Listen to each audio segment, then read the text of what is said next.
All right, now, everybody. Quiet, listen to me. We're going to start a show. Now, some of you people have been with me before. You know it's going to be a tough grind, but we're going to have a show.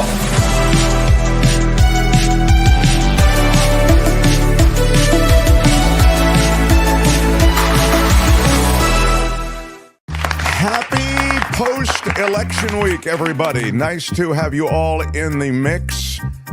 You know my colleagues. Albert is here at his post.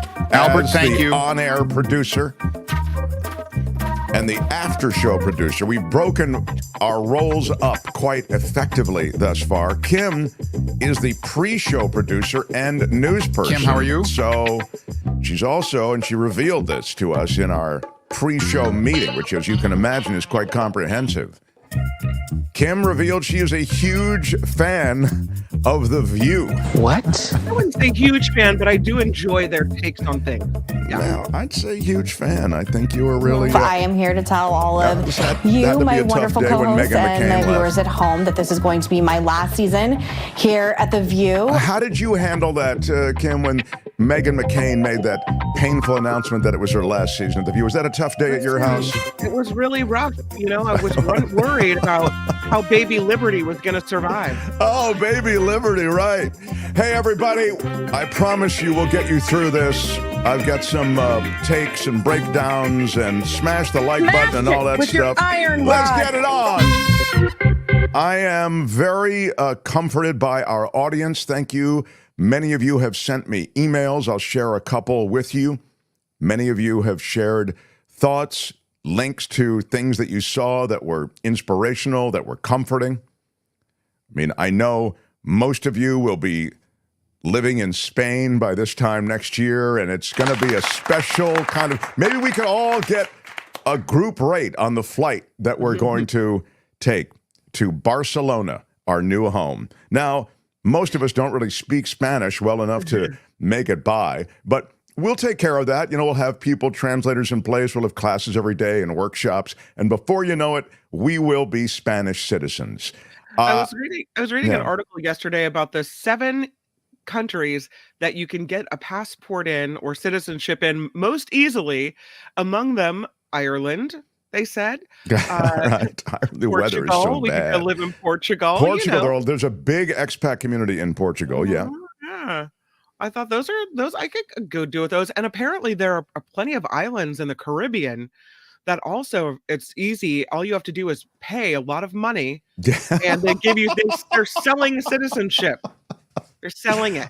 All you have to do is pay a lot of money. Yeah. That really is, for the most part, going to get you through most things. Yeah, but it is you've got to live there for a certain number of years. You've got to speak the language. No, in some islands in the Caribbean, all you got to do is cough up a few $1,000s and buy a house there. You're good. Well, it's very funny you should say this, Kim McAllister, my second favorite McAllister. Mark Thompson Show. Yeah. I was going to mention this yesterday, and I'll take a day off of mentioning it yesterday and mention it today.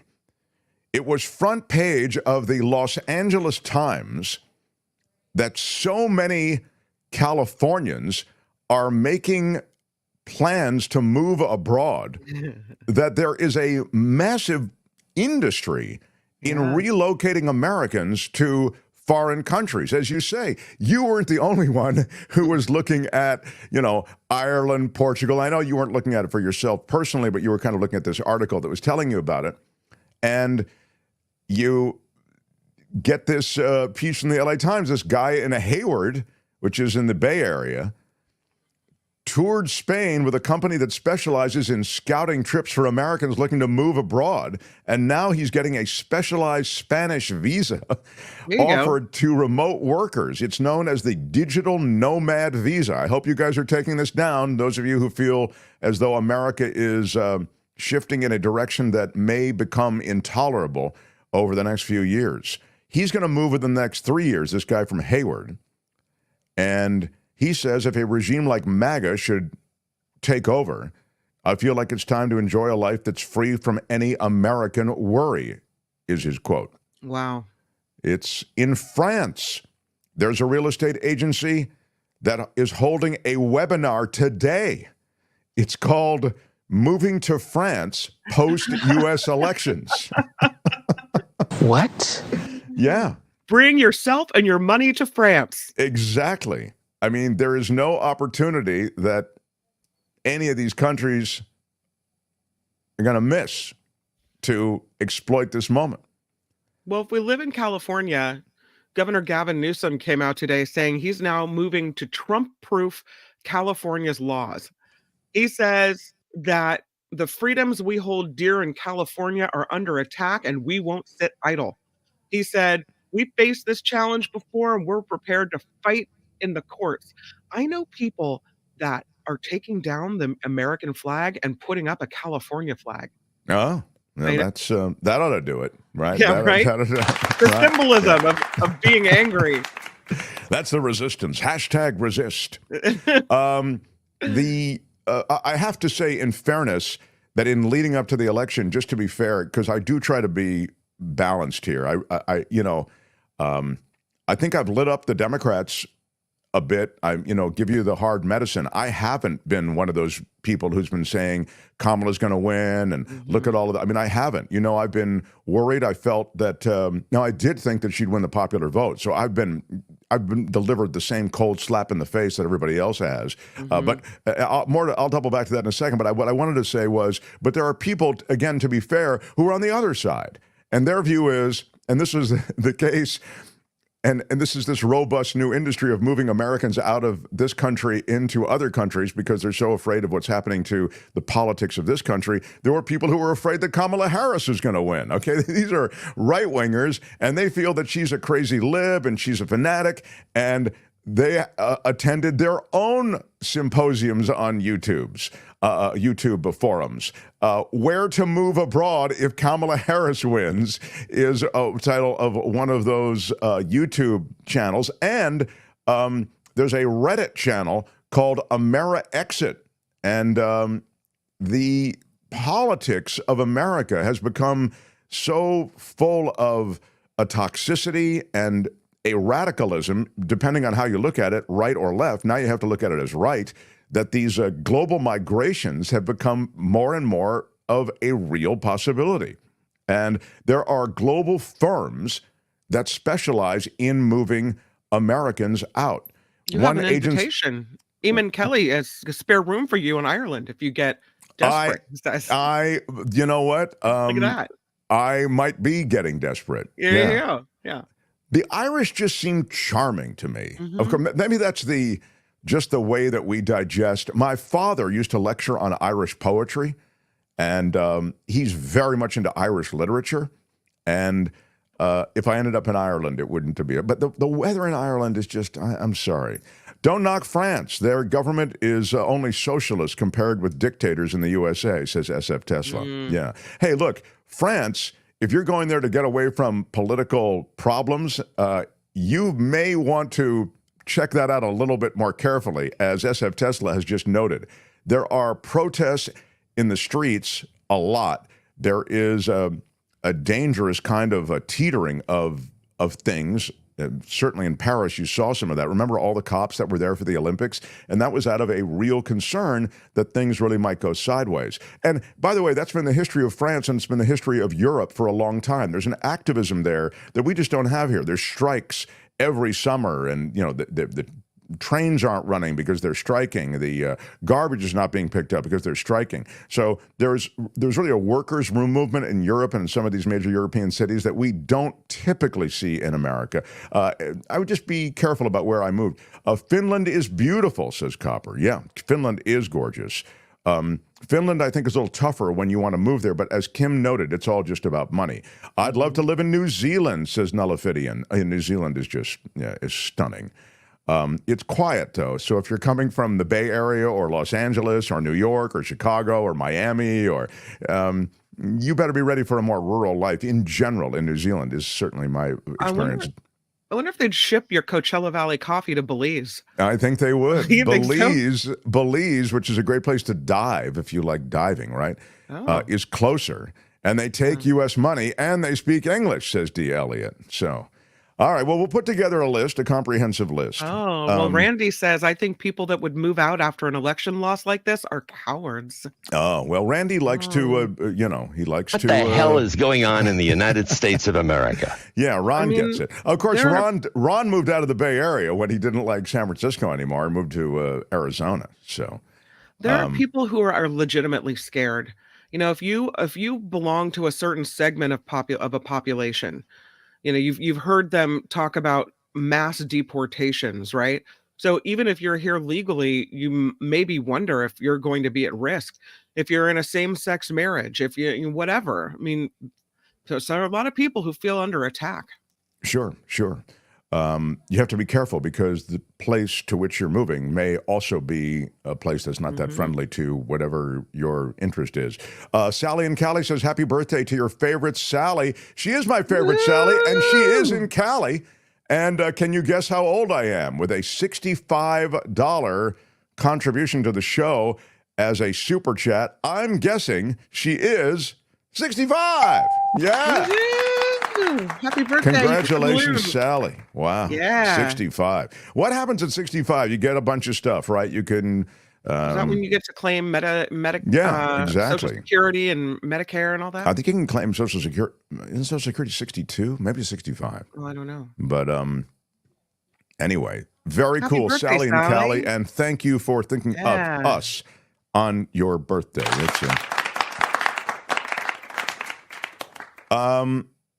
And love the photo with your lovely cat, says Karen. Real quick, I'll just hit that. Sally and Callie, love the photo with your lovely cat. Yeah, well, we're cat people. So now, Audrey W., wow, look at this. This is a super chat for $100. Thank you. I got to tell you, something's happening with the show, and I'll just tell you after I... your audio this comment. sounds weird. Audrey, for $100 Mark, says your connection's kind John of picking in Lewis. and out right now. What? Hello? Can you hear us? Your audio's wonky a little bit for a second. Oh no! No, Yeah. it looks like your internet connection. Oh but no! I think it's stabilizing. Oh no! Yeah. It's This fine now. is terrible. What's happening? Everything is going extremely well. No, it's not going. This is where we're It seems troubled. okay now. Can you get my Yeah? I think you know what the problem is just as well as I do. I'm really not sure what it's better now? It's better now or not? Yeah, better No? now. Yeah. Can you hear me? You sound No? fine. I think your camera's Okay. slowly catching up with your internet. I see. Gosh. I This think is it's what a okay. Trump administration is going to do, right? This is That's what the right. guy is. He's not even in office yet. And all right, thank you. Back to Audrey. Audrey W. is what I was going to say. Thank you. I'm luxuriating in your. Yeah, back to Audrey for $100 super chat. Wow, thank you so much for your generosity. And now this note: John Lewis flew into my soul. She says he's always been there, but I heard, quote, "Keep going. It's good trouble." My dad was a Navy medic in the 1950s. Best ever man and dad. Let us go forward, she said. We had 1 minute. It's over. Please march on, friends, she says. Well, John Lewis, one of the most courageous people you'll ever meet, bless his sainted soul. And I think it is true. The work, I would say this, the work of the things that you care about can often be done locally. So your world doesn't have to play out on the national stage. I hope you can hear me right now. I don't know if the internet has improved, but I know that these sweeping policies that we are looking down the barrel of right now will affect this country and will force this country into a place that we really haven't seen in our lifetimes. But I think that these are regressive policies in large measure. I also think you have incompetence and special interests taking over in a way. We've always had special interests in government, but never personalized special interests on the scale that we now will have. You have an oligarchical figure like Elon Musk moving into the White House in a prominent position. He essentially bought a presidency. And I just don't think we've seen this before. We've had factions and interest groups and definitely a corporatocracy. That's what America is. But we haven't had a full-on oligarchy in a naked way, the way we are going to have it now, where moneyed interests, including the President of the United States, take on an oversized role in shaping policy. So thank you for the words of John Lewis, and I would say we can all make a difference to the extent that you want to, the extent that you're not just, hey, man, I'm just trying to get by day. I can't try to make a difference. I'm just trying to get my kid to school on time. Yeah. That's what I think you President can Biden make a said difference as well. locally. President Biden said today, the America of your dreams is calling for you to get back up. Yeah. I'm sure his remarks were eloquent, No, I don't say that. I don't know that he's having trouble them. getting the words out these days. Yeah. I don't know. I don't know that he delivered them in a flowery oratory of any sort that he's going to stay with you, but I know that the words were there. Mark, read Audrey's comment again and have some Coachella Valley coffee and buy some Trump stock, says Jennifer. Yeah. That is great. I do have my Coachella Valley coffee here, and just funny that you mentioned this because today is a special day with regard to Coachella Valley coffee. Here's my my coffee is right here, always right at my side. I'm drinking the Ocotillo espresso, but I ground the coffee with a little heavier ground, larger ground for French press, and it's so delicious. I must tell you that.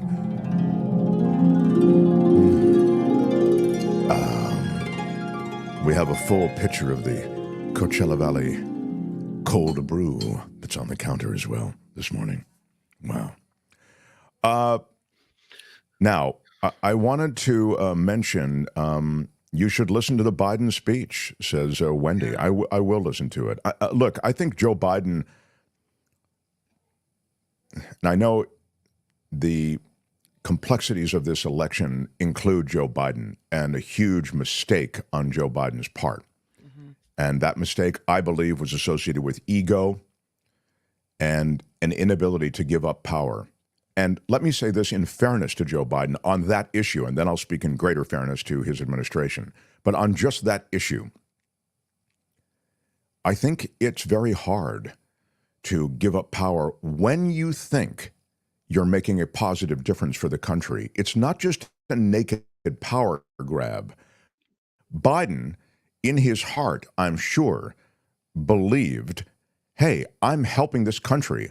I'm getting transformative legislation through.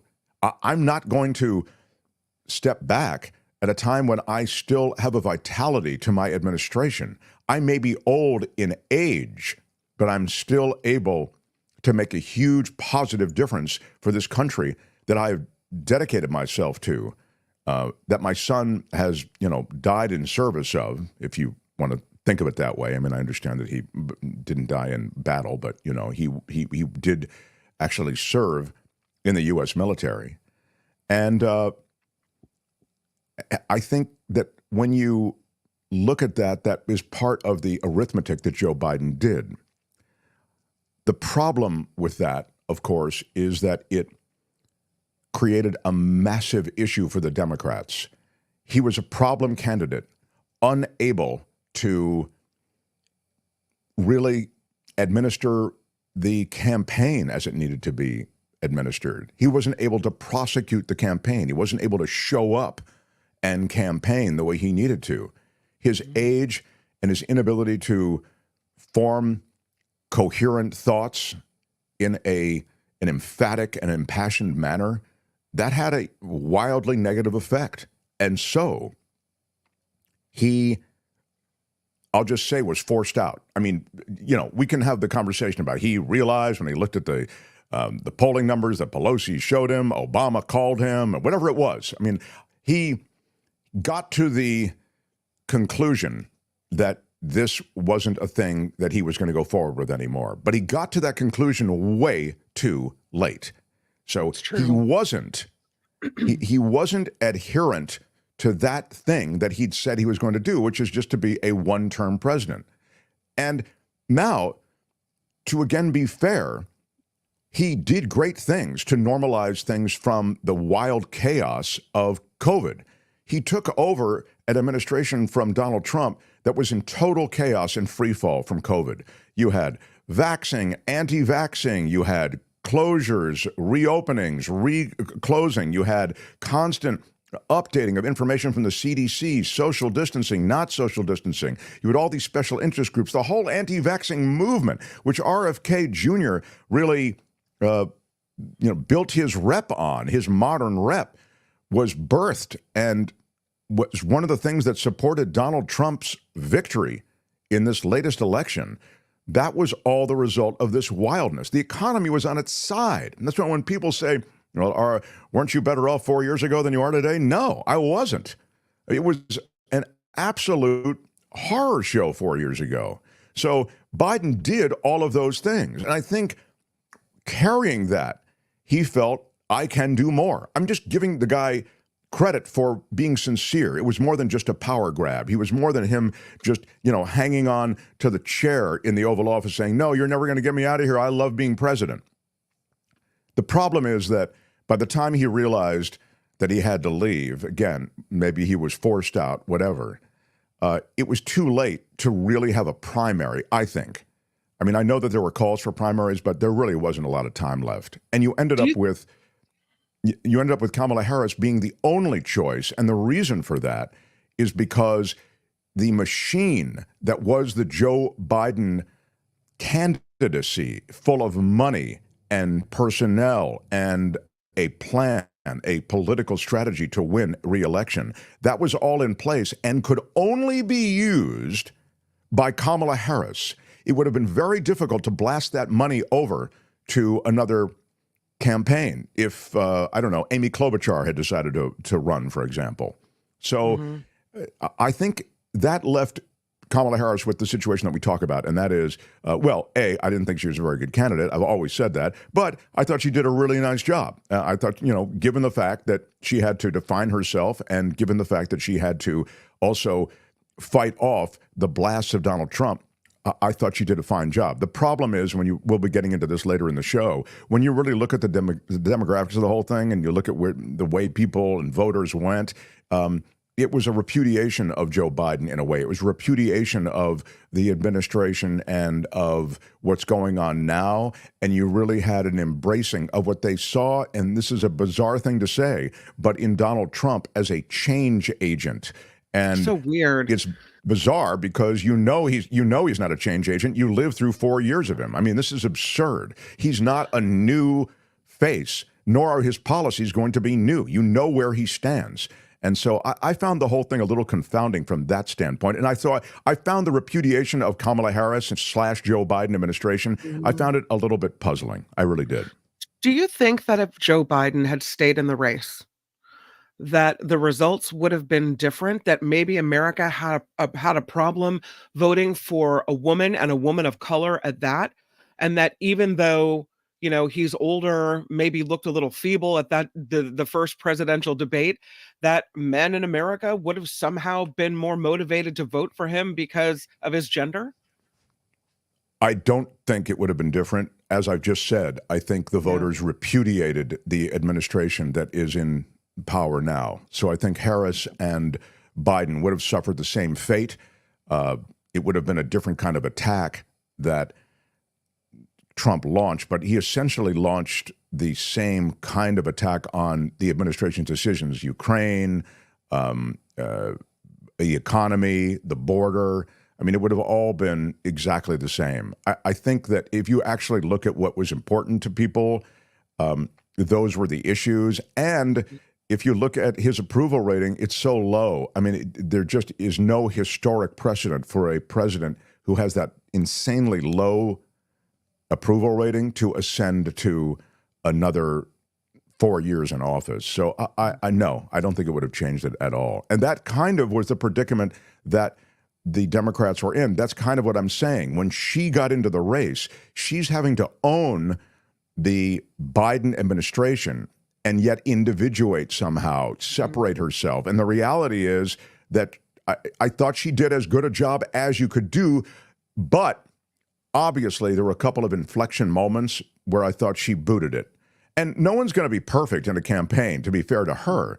But like when they ask you, is there anything you would do different? You've got to be. You can't tell me that you're flummoxed by that question. Right. I mean, you can even politically, filibuster that question. You could say, well, of course, I think Joe Biden has done great things for this country. I think a transformative legislation associated with the infrastructure bill. Donald Trump talked a lot about infrastructure, but Joe Biden actually did it. This is a transformative bill, blah, blah, blah, blah, blah. You filibuster. You keep talking about the bill. And then they'll come back and they'll, yeah, but is there anything that you would have done differently? And then you say, yeah, of course. I mean, I'm a vice president to a great president, and I'm there to support him. So I'm not here to say I would do this differently, I would do that differently. I'm sure there are a lot of things I would do differently, That's however you want to say it. And if you want to get more specific, you can say, hey, I would have absolutely acted more aggressively or as aggressively as we could on the border, because that means something to people. But you can say, but to be fair to my president, there were other constraints, other things are going on, however you want to say it. I mean, just you can generalize it. So I felt that was one moment where she faltered. But back to your question, it wouldn't have mattered. It wouldn't have mattered. I mean, look at these results. It's insane. In a second, we'll put up some demography on what happened with the election, and it just would not have mattered. Kamala lost the moment she said she is Biden 2.0, says Hassan. Again, I think that reflects her predicament, which is I've got to be loyal to the dude I'm with. The guy who brought me to the dance is Joe Biden. And yet I somehow have to pivot to being a change agent, but small c on change, right? I don't think it mattered. It was Trump's to lose. Trump is a boardwalk get-rich scheme, and 70 million bought into the timeshare of dreams. That is just AI virtual reality. Bought into the dreams that are just AI virtual reality. Yeah, Peter Newton, I think that's right. I mean, I think everybody got enrolled in Trump University. I really believe that is what we know it's a scam. We know it's a con, but apparently many others really believe it. And by the way, they're not stupid people. A lot of very smart people are on the Trump train for a lot of different reasons. Yeah. And we'll be talking more about that as we get into, as they say, the demography of the race. And by the way, I promise I'm not gonna open up a microscope on every little bit that happened, but I think it is instructive, and so we'll talk about it. And then the Democrats, I said this, hours after the polls closed. Democrats have to have a real, sit down with themselves, because this just in, guys, you don't understand America. You don't. Apparently not. You do not understand America. And you better begin to understand America and get rid of the old school institutional Democrats who just think that people care about democracy. I've told you on the show over and over and over again, they don't. They don't care about it in the way that they're going to vote on it. They care about it. They want democracy, but it's not the thing that's putting food on their table. It's just not, Kim. It's not. I mean, if you want to argue it with me, I'm happy to have the argument with you. It doesn't put food on the table. There was a man we played yesterday, a clip from CNN, Urban, said democracy is a luxury when you can't buy, dinner. Exactly. Or when you have no money. And I disagree with that. I would rather have less to eat and have a democracy to live in than have cheap eggs and gas and live in a dictatorship. Well, I mean, first of all, no one sees it as that choice. Of course, that's absurd. I mean, that's an absurdist. I'm sorry, I'm calling you out on that, Albert. What does he mean, how can then? I call Kim out?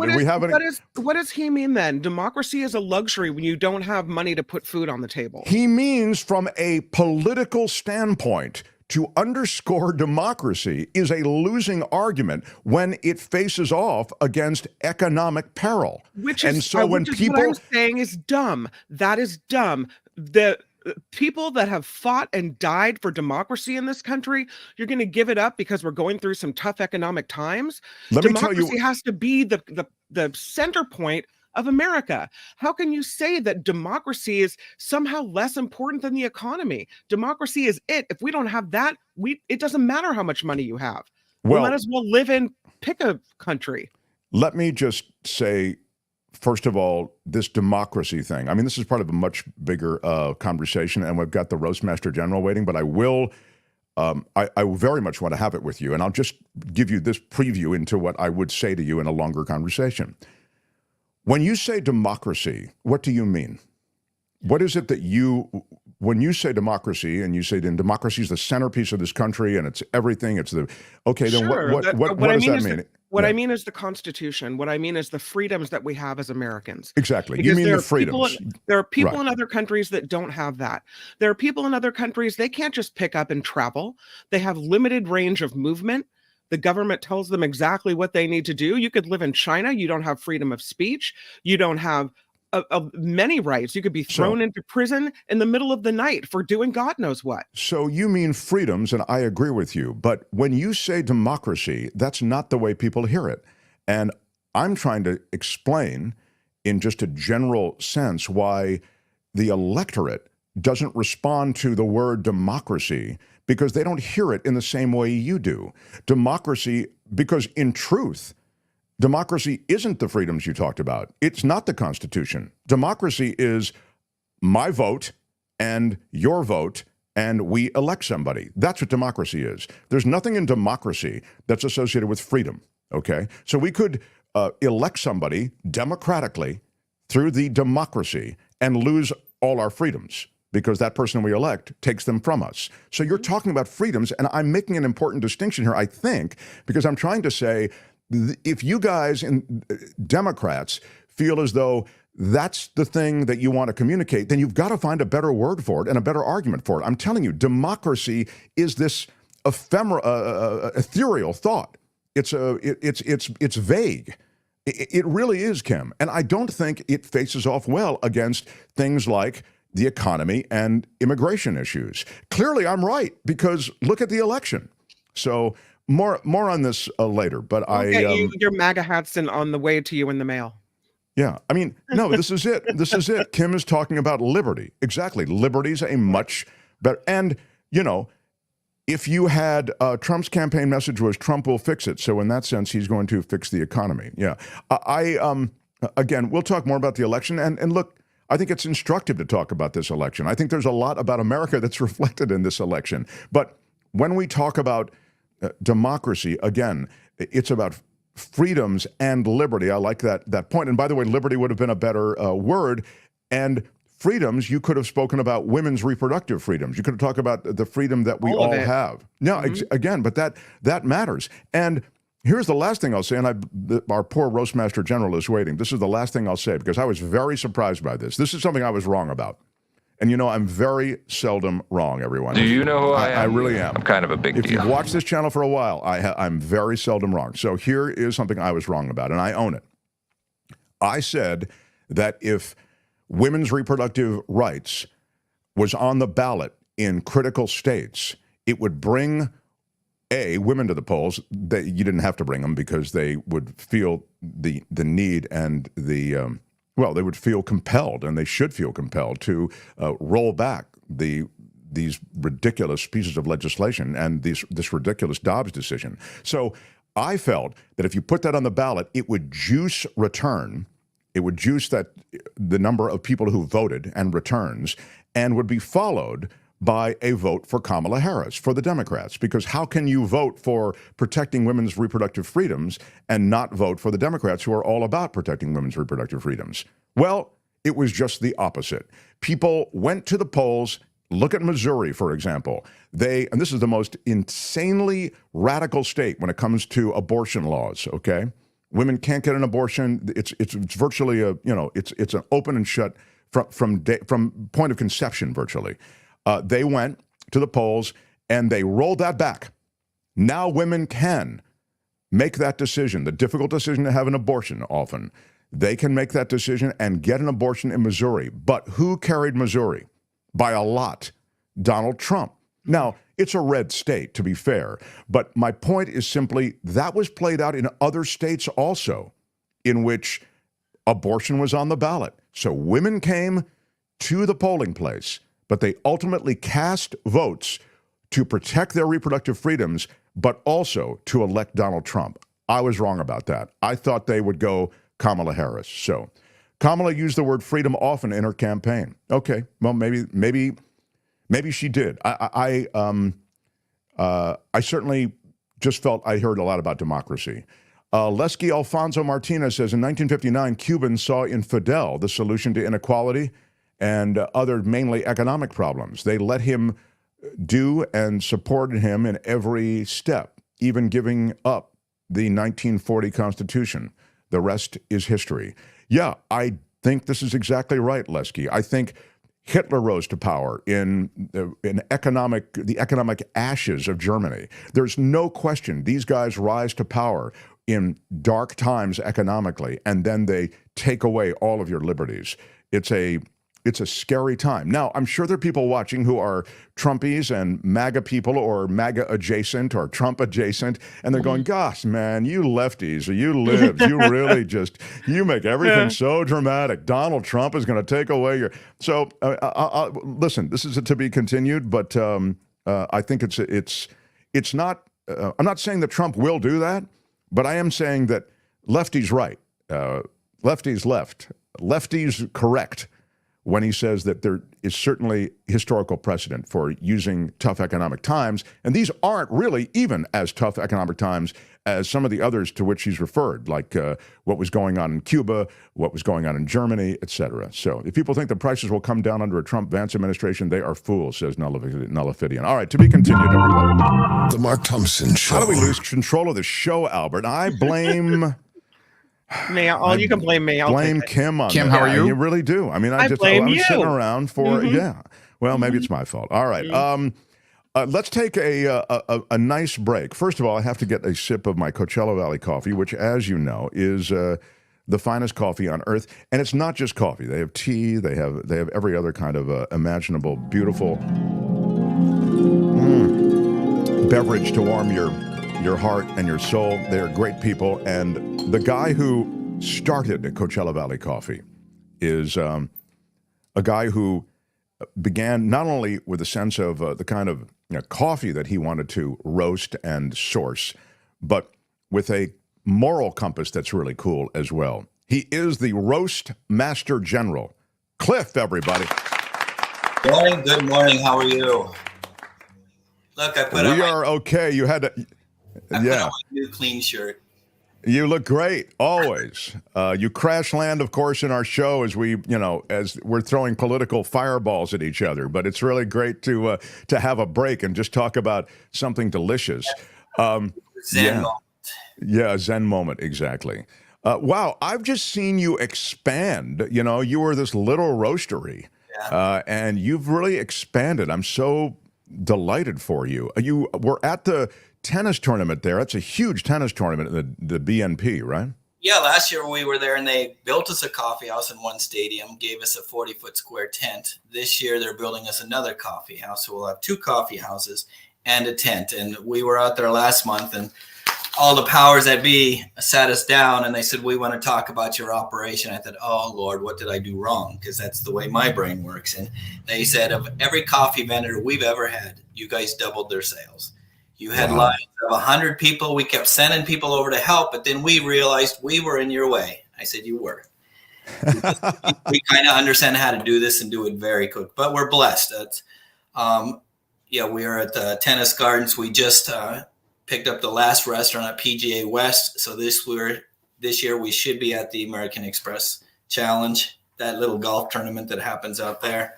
Yeah, that's a big deal. It's just word of mouth. The chefs all know each other out here. And the product speaks for itself. And your listeners, viewers will attest to that because they're our largest part of our online sales. Our online sales have just blown up over the last year. Hey, Sam, I want to bring somebody in and have your people meet him because they see his name all over. And this is Sam. He fulfills all the online stuff. What's up, Sam? And he came on about 14 months ago, really just handling my social media. And I pulled him out of a warehouse. He was helping at an Amazon type warehouse. I said, that's what I need. But our social media in the last year has had 2.2 million hits. And bravo, Sam. Look at you. Nice I job. kept telling him, I said, "Oh, I'm all over Facebook," and he said, "You're the only one." So, we're all over Instagram and stuff, but yeah, our online is just crazy, and we need to steal them for this show. Is what we need to do. Yeah. A lot of other people want to. I said, "No, you can't," because I have bribed him, and next year, this summer, on his 27th birthday, he'll take over the business. So are you kidding? So I can travel Wow. to my farms and stuff. He's got a chunk of the business now. We've gifted it to him because that's the way this business is. You put in the work, you can have this. I'll take a slice of the pie, but there's still pie. So we've got a lot of stuff going on. You've always been centered this way. You're just so great. And I was telling people, or have told them before, that I was drinking this product and loving it and loving on it way before we had a conversation about you being a part of this show and so supportive of this show. And I'm so glad that it's worked out, because I can really from the heart say it's really the best coffee I've ever tasted. And of course, the teas and the bag teas, the loose leaf teas, Courtney really drinks them more than I do, but I've tasted them all and they're terrific. And then Kim, of course, loves the tea and the cold brew. Yeah, the cold brew coffee is, Courtney's got she's really hooked on it. I mean, it's a problem. Yeah, that cold brew took me about 2 years to create that recipe. And when I finally got it where I enjoyed it, because I wanted it to have body like a Malbec, something that stayed on your palate. So I sent it to all my craft beer brewers, and I can't say the words that they said, that it was like, "Dang, Cliff, you got it." So, hey, this weekend I'm actually at the Palm Springs Food and Wine Festival. On stage, I'm doing a presentation with the celebrity chefs, but guess what I'm talking about? Well, maybe our company, but cold brew. That's terrific. Cold brew. I'm telling you, and it's not just like cold coffee. I always tell people, it's like we've got a real a distinct personality and tasting notes that are really prominent. It's really special. Go ahead, Kim. We had a listener viewer that was already doing some holiday shopping and purchased some Coachella Valley coffee to give to her daughter and son-in-law. And you sent them a really cute tote bag along with the coffee. You do send extras like that all of the time. But I wanted to ask you, what do you have in store for us this holiday season? Last holiday, you had a special holiday blend. What do you got this time? We've got another holiday blend, which is launching today. It's probably going to be on the website, if not now, in the next half hour. But it's my solstice blend, which is a lot of Central American coffees with some French roasts. But a couple of weeks ago, I was at another roaster down in Orange County. He had a couple bags of Colombian coffee. And he said, "Come here, Cliff," and is hiding in his back room. He said, "Smell this." And it was like you put your nose in a handful of mandarin oranges. And I just said, "How much of this do you have? Give it all to me." So that's going to be in a holiday blend. So you will have this mandarin orange and honey, followed by the French roast, a little bit of dark chocolate. It's a beautiful cup. And I think, Mark, I might have sent you some of that Colombia where it said special. Oh, it is delicious. Wow, yeah. Those are the things that excite us.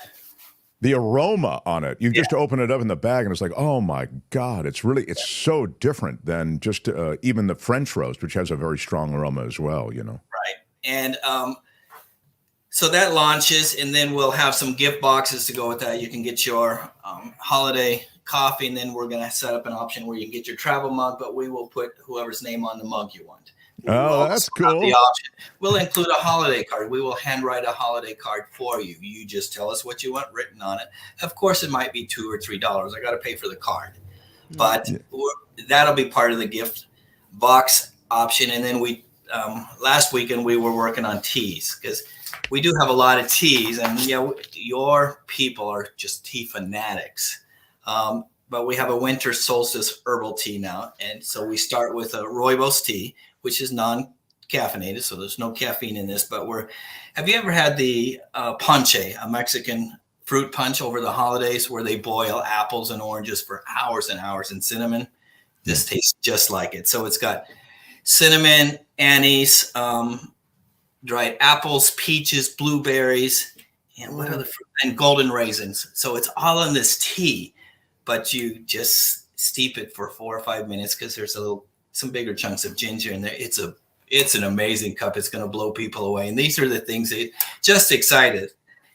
Can you tell? You have such. I only had 2 cups of coffee today. Look at me. I know. Sounds amazing. I love your passion for what you do, and I love the idea that you're sourcing all the time. Like even in the story where you're looking at you're talking to the guy going, "This is incredible. How much of this stuff? I'll take it all." It's really great. So I'm loving our relationship, and I'm loving everything you're doing. And with these holiday offerings, I encourage people again to go to CoachellaValleyCoffee.com. Do use our discount code MarkT, because Cliff will give you 10% off of everything in your cart. So if you order a tote bag, or you order, in the case of the Christmas stuff or the holiday stuff, the card, etc., he'll give you 10% off. So definitely put Mark T in there at checkout. Cliff. And we're very, if there's special requests, we can take care of those. Last thing, I'm heading to El Salvador in January, Mark, and I want you to go with me. I'm going down to see Lucia, one of my women-owned farms. So let's figure this out, see what your schedule looks like in January, because that's harvest season. So she wants us down there. As long as if there's no climbs through the jungle, I'm okay. If I end up in some, I don't want it to be like a Survivor thing. You know what I mean? That's all I'm.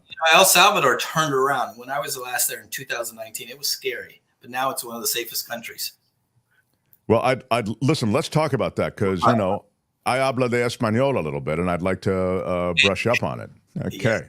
I appreciate you. I appreciate all of your listeners and viewers. You guys are amazing. You're making our business what it is, and our whole thing, and it from my heart, is put good out, it comes back, and we are testament to that. And you were saying, will you? I know, selfishly, back to tea, Cliff. Will you put out together maybe something for the holidays, like an assorted tea box, where you can give it and get people hooked on Coachella Valley tea, and other than they've got to have more. Yeah, absolutely. Yeah. That's also on the list, and that'll be done this week too, because we've had probably a dozen requests in the last few weeks, all from people from your show. Oh, wow. That's great. Well, we love our listeners, and viewers are supportive, and they're supportive of sponsors, and you're our guy, and it has the additional virtue of being an amazing product. You really do work so hard. And when I really wanted people to hear you, because when you listen to Cliff talk about things, you realize, oh, I get why this stuff is so good, because this guy really cares about every little bit. So I appreciate that. Yeah. Cliff, thanks. So be in touch through the holidays. Tell us how things are going. CoachellaValleyCoffee.com. Use the discount code MarkT at 10% off at checkout, and we'll talk soon. Thanks, pal. Well. Thanks. Okay, you too. Bye-bye. Cliff. The Mark Thompson Show. It was great. I loved it. How would you handle this? We could try ignoring it, sir. Morning. You cannot say you love your country. Where are my weed smokers at? Stay at home and get baked. What up, everybody? We are a 2-hour show live every day, Monday through Friday, from 2 until 4 in the afternoon on the East Coast. And on the West Coast, which is our home coast, the left coast, it is 11 to 1. So we start at 11 a.m. and go to 1 in the afternoon. And then all of the coasts in between, I guess there are no, you'll do the adjustment for your time zone. It is terrific to see him. And somebody said it's like who said the best infomercial or whatever? I know it was an infomercial, but listen, and here's what I wanted to tell you about the show. It's hard. It's hard to do the show and keep it going with revenue that is just by definition going to be low. We're a smaller show, and we have to meet payroll. And you guys have been so great with super stickers and super chats and Patreon and PayPal. And so we count on you. And so when we get a sponsor, and we have been approached by other sponsors, and some of them have seemed shady to us, and so we didn't bring them on. But Cliff and the people at Coachella Valley Coffee, we wanted you to meet them because they are so incredibly legit, and everybody seems happy. So it's a win-win. And for a show like ours to have a sponsor that's an enduring sponsorship, who likes being here, who is, again, supported by our viewers and listeners, it's a real a way that we can sustain ourselves. And so that's one reason I wanted to give you a little infomercial stuff. And what I want to tell you about, here's Catherine. I mean, look at this. We've got a $100 super chat. I can't even tell you how much your election show helped us get through Tuesday evening. Yeah, our special election show was attended by David K. Johnston and David Katz and Richard Green, the civics dean, and we had so many. Hearing the shock and awe from everyone helped calm my brain. Everyone missed the boat. I needed to hear like minds talk it out. Thank you. Yeah, first of all, thank you, Catherine. I mean, wow, that's a really generous $99.99, $100 generous donation to the show and super chat. And I thought it was interesting that Catherine is right. I mean, everybody missed the boat pretty much on some level or another. It was one boat or another they were missing. But David K. Johnston was one of the first to own it, because David K. Johnston said, he'll Donald Trump lose the popular vote by 10, maybe even, he said 10 million was his big, and by 10 million votes. And I'll tell you that I thought that he would lose the popular vote. I always felt the Electoral College was the real nut that was going to be tough to crack. But of course, he won the popular vote. And in winning the popular vote and in winning the Electoral College in as dominant a fashion, and by the way, before everybody gets so crazy about how dominating a victory it wasn't wildly dominant. It wasn't like an Obama victory. Obama got 370 electoral votes. But it was a massive surprise. And I was really encouraged by the fact that David K. Johnston owned it right away. And David K. Johnston, he says some pretty adventurous and you might consider them radical predictions. He utters some radical predictions along the way. But when they're wrong, he owns it. He really does. And he did that night. And so when we talked about the election, we were all surprised. And they I'm sorry, Kim, I just wanted to say one last thing and then I'll let you speak. They really set us up, or we set ourselves up for the disappointment. And here's what I mean. The momentum at the end really seemed to be favoring Kamala Harris. Mm-hmm. Massive rallies, while Trump's rallies seemed to struggle just to fill a small part of an arena. There was an enthusiasm, the ground game, so well established, whereas Trump had almost no ground game. He had Elon Musk, which, as it turns out, was a pretty big ally to have. But the visuals, the sense in the country, and then our own informational silos, I'd say, set us up to think that Kamala Harris really might make it across the finish line. And in the end, that's why it was so disappointing. I think expectations were high. Go ahead, Kim. No, I was just going to say, I wonder if David K. Johnston, you mentioned him, is thinking about, where am I going to go? Like if, because he was on Trump's list at one point. Oh, it's yeah. funny. Trevor Starr says he actually did leave the country when George W. Bush was elected and moved to the Philippines.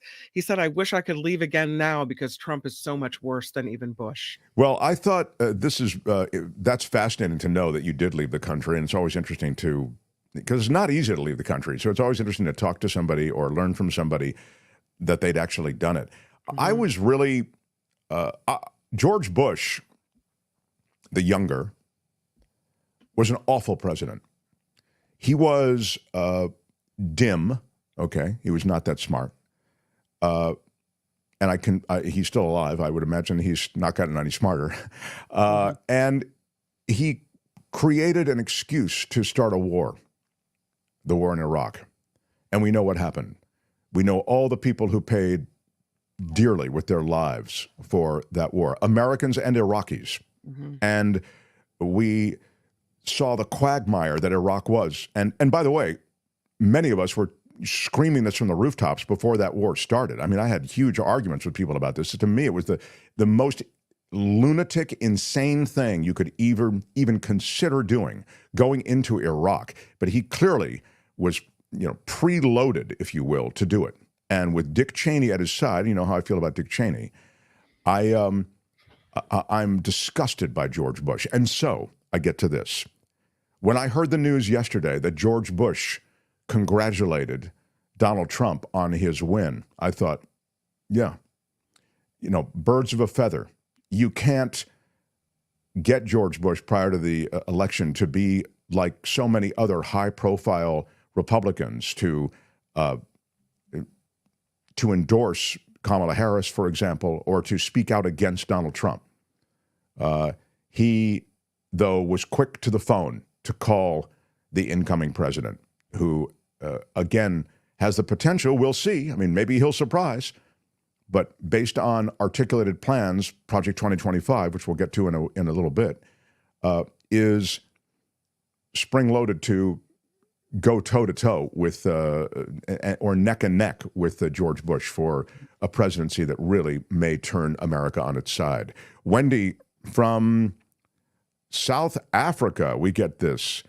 For every $1, you get 19 Rand. Live like a millionaire. And she gives 35 ZAR. So those would be Rand, right? Those would be Rand. Those are our first ZAR we've ever received. Yeah, it's a South African Rand, I believe, right? Isn't that what it is? I assume. I love South Africa. First of all, it's a super exotic, and it's super dramatic from the standpoint of the topography. If you go to Cape Town, you know, it's like San Francisco, sort of, but even more dramatic. You're driving down the street, and there's this massive, like, mountain that just comes out of the landscape. They have a place in South Africa in Cape Town called Table Mountain, which is just, it's way up in the clouds, and it's spectacular, it's dramatic, it's amazing, and then of course all the wildlife and the I mean troubled history of South Africa, just as we have a troubled history in America. But it's well, you really have some adjusting to do, though I suppose, but we'll put it on the list for sure. Thank you. Nick says, with a $25 super chat, thank you, Nick. Trump will spend the next 4 years burning down the country, and it will all be blamed on the next guy. Yeah, I mean, that's sort of been the pattern. We've had Republican presidents, and they have all torched the economy, I mean, really in our lifetime.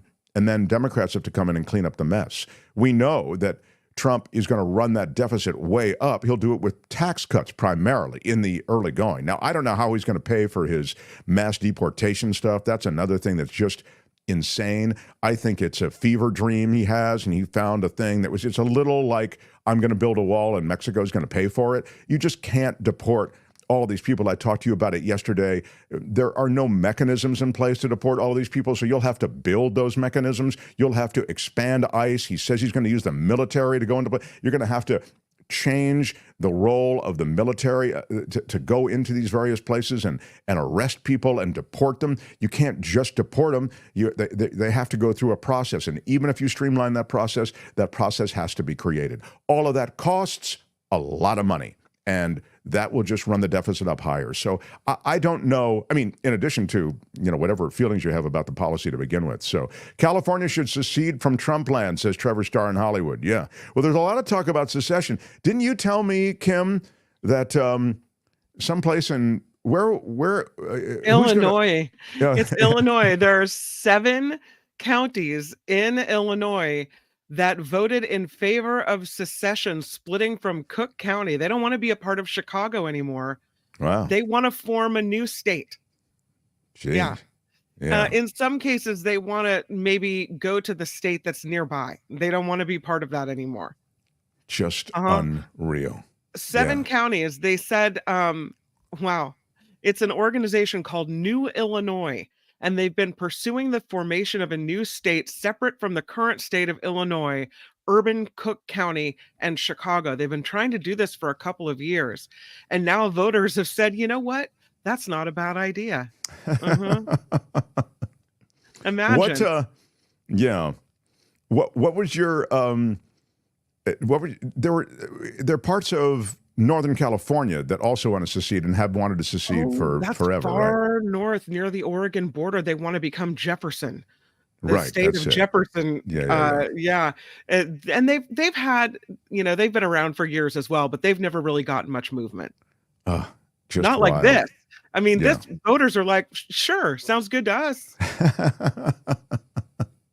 Well, I mean, there is a lot of drama around this. It's a radical change that is ahead, and it's a draconian policy package that is in place for Project 2025. I mean, it's going to be, if they really go through with it, they're going to, and they're talking about it now openly, the Heritage Foundation plan. I mean, it's 900 pages to essentially take on an extremist view of government, in my view. I mean, they're going to gut government. They're going to close the Department of Education. They're going to close the EPA. They're going to get rid of any number of government agencies that are associated with the regulatory machine that is government. Consumer protections, protections on the environment, on your water, on your air, et cetera. These will all be rolled back and maybe eliminated completely. I mean, and by the way, this isn't just me being, histrionic or overly emotional about it or exaggerating it. Trump did it in his first term. Remember, there was a controversy over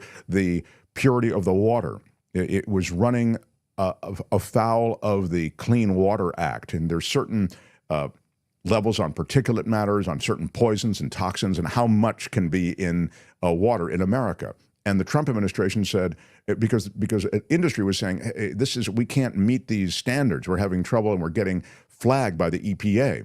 Mm-hmm. Well, Trump said, no problem. We'll just raise the number to a level that you can make. What toxin level can you make? I mean, can you make this one?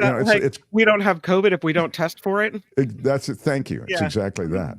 So, I mean, obviously the national abortion ban is something that they've talked about as well. And, Donald Trump talks about not knowing much about Project 2025, but now they're speaking about it much more openly. And you hear Steve Bannon talking about a plan to actually put Project 2025 in place. How crazy is it that, the day of the election and for the several months before, they're like, no, we, keeping Project 2025 at a distance, that's not really what we're going to do. We don't know a lot about that. We're not connected to that.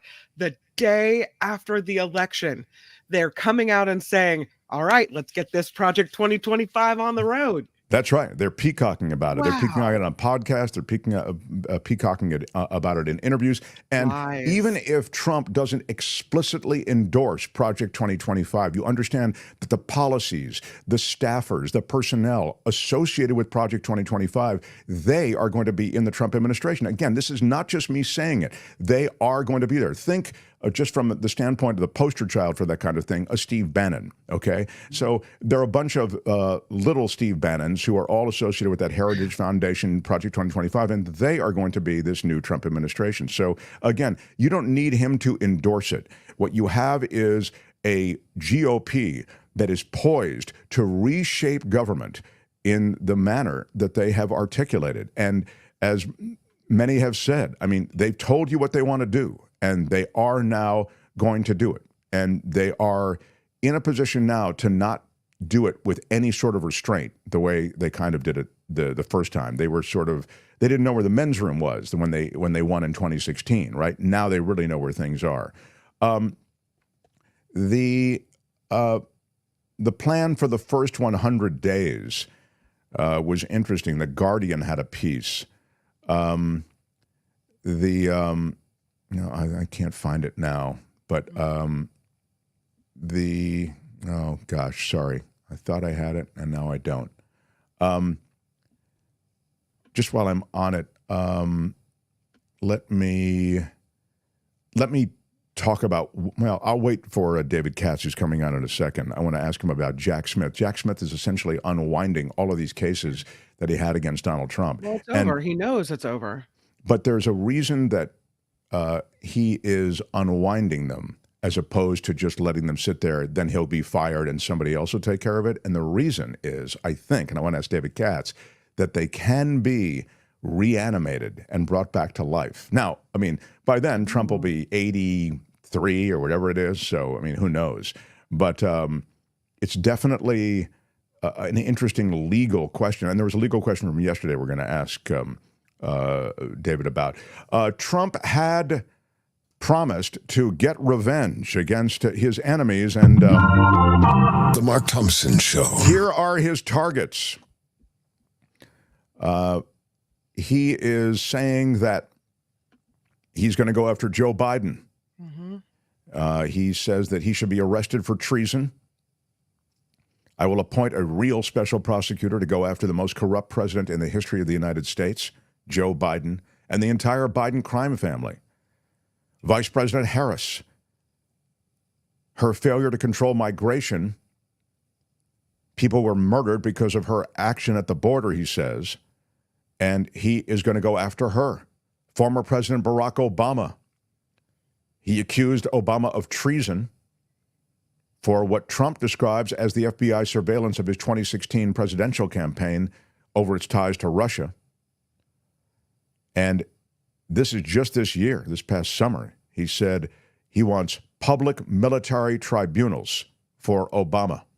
Former Secretary of State Hillary Clinton, lock her up, of course, was the phrase.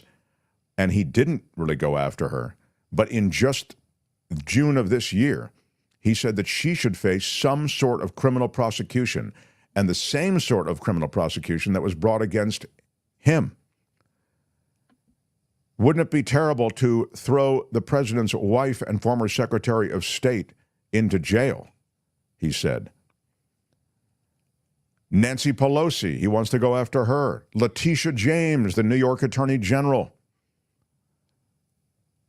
he wants to go after her. Manhattan Justice Arthur Engoron, the trial judge presiding over the civil fraud case, he has said this year he wants to go after him, and he wants to go after Liz Cheney as well. And you know the controversial statements he made around Liz Cheney. Special Counsel Jack Smith.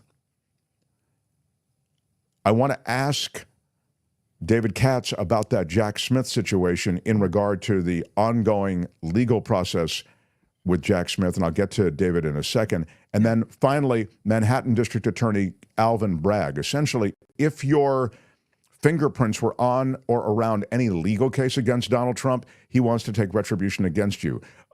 Former chairman of the Joint Chiefs, Mark Milley, is on that list to face a military tribunal as well. Former FBI Director James Comey, Hunter Biden, and the rest of the Biden family. He went down the list is Peter Strzok, the former FBI agent, Lisa Page, Adam Schiff, Mark Zuckerberg.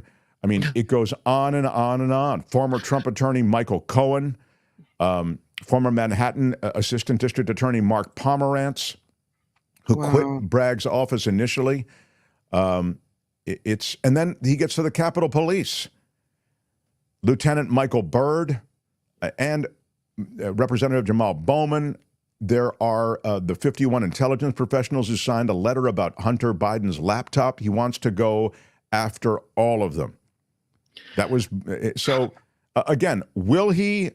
I don't know. But the rhetoric of despotism, of an authoritarian who goes after his enemies, it's all there. And now he has the choice as to whether to follow through. And the last thing I'll say, and then I'll hear from you and then go to David Katz, is here's what you should really watch. Sure, you should watch these things I just mentioned, but a real authoritarian takes control of one thing first, besides the military, et cetera, and he'll obviously have control of all of that now as president. He takes control of the information. And the information comes through places like this, where you're watching or listening right now, or places where you may watch or listen more frequently. Maybe it's mainstream media. Maybe it's NBC. Who would think they could take over NBC? Well, he's already cowed the Washington Post, the LA Times, etc. I believe that if he wants to turn the Justice Department or any of these government agencies and instruments of government against these information factories, he can do it, and he might do it. It would really be a turn, because a free press is one of the cornerstones of our democracy and the freedoms associated with it. So I would say keep an eye on the media. I know that hateful media, the mainstream media, well, if you think you don't like it now, wait till it's taken over by a propaganda machine like Donald Trump's propaganda machine. So, The Mark Thompson Show. This guy's been so generous during this time. We've had so many questions about the law and then questions about politics. He's actually been a political pundit on News Nation. I see him on the weekend showing up on News Nation as a political pundit. It's not really legal stuff. He offers some really good analysis of the pure politics of things these days in America. So I may segue to a couple of those questions as well. But he's the former federal prosecutor, now defense attorney. How about it for David Katz, everybody? Hi, David. Good to be with you. How are you today? All right. It's been a long week. I saw today that Jack Smith is taking steps to wind down the federal cases against Donald Trump. I mean, it's academic that they wouldn't continue. But what I wanted to ask you is there a legal way in which he might be unwinding these cases that might allow them to be reanimated later? I mean, why not just, hey, just leave him and let him, dry on the vine? Well, I think that there's a certain procedure he has to follow, Mark, and he wants to write a report. And normally you're supposed to write the report at the end of the investigation. Now, I don't see why. I haven't read the rules, carefully in detail, but it would seem to me that he could start writing the report right now, and that would be very smart. And that could be a public report where he would lay out all the things that he learned in his investigation. And we saw that in other cases, Mark. I think from the Mueller investigation, there was a report. God knows how many people read it. They pretty much read Barr's truncated, really twisted summary, executive summary. But anyway, he should write a report. And, time's ticking, and he needs to get started on that report. Now, he seems to think that he's going to save, from the reporting, that he's going to save Trump the turmoil of actually pulling the plug on him. And I have no idea why he ought to do that. He ought to write his report. I think he ought to proceed on. And if 2 hours after the inauguration on January 20th, he's fired, he's fired. If Trump purports to dismiss the case with prejudice, maybe that has to go in front of the judges to decide whether it should be dismissed with prejudice or not. And maybe the one down in Florida will dismiss it with prejudice, but maybe the one in Washington, D.C. won't. And then it would potentially stay there to be revived. It wouldn't be dismissed with prejudice. They'd probably appeal to the U.S. Supreme Court that it should be dismissed with prejudice because there's nobody to prosecute it. But, it's one of the major investigations by the Department of Justice. It's not a nothing burger. This is the January 6th one. And this is keeping documents, obstructing justice, and trying to return them in the second case. These are major federal investigations. And so I think that what ought to happen, and again, I haven't parsed the rules, he ought to start writing the report. I think that he should pursue the appeals. If let's say there's an oral argument on January 10th, he ought to go to the oral argument and argue. He ought to do everything with the case. It's not set for trial before January 20th. So my recommendation is he do everything with the case, including write the report, keep up with all the deadlines. He's the prosecutor on the case. And on January 20th, a couple of things will happen. He will purport to fire him. I don't know the president can just fire a special prosecutor. I think the head of the Department of Justice has to fire him. So it may be that he has to put in an attorney general and make that attorney general walk the plank. That attorney general, let's say it's Judge Cannon. Right. Let Judge Cannon walk the plank as attorney general and fire him. That's kind of hard on some of the people in his office because you're waiting for what will, in one sense, be the inevitable. He won't be around a few months from now, one way or the other. But let Trump and Trump's attorney general carry the ball. This idea that, well, I know that you said in a campaign speech or you said in your acceptance speech or something like that, that you want to get rid of me. We have forms and processes, right, Mark? And he ought to make Trump and his attorney general walk the plank and make the courts rule on that matter.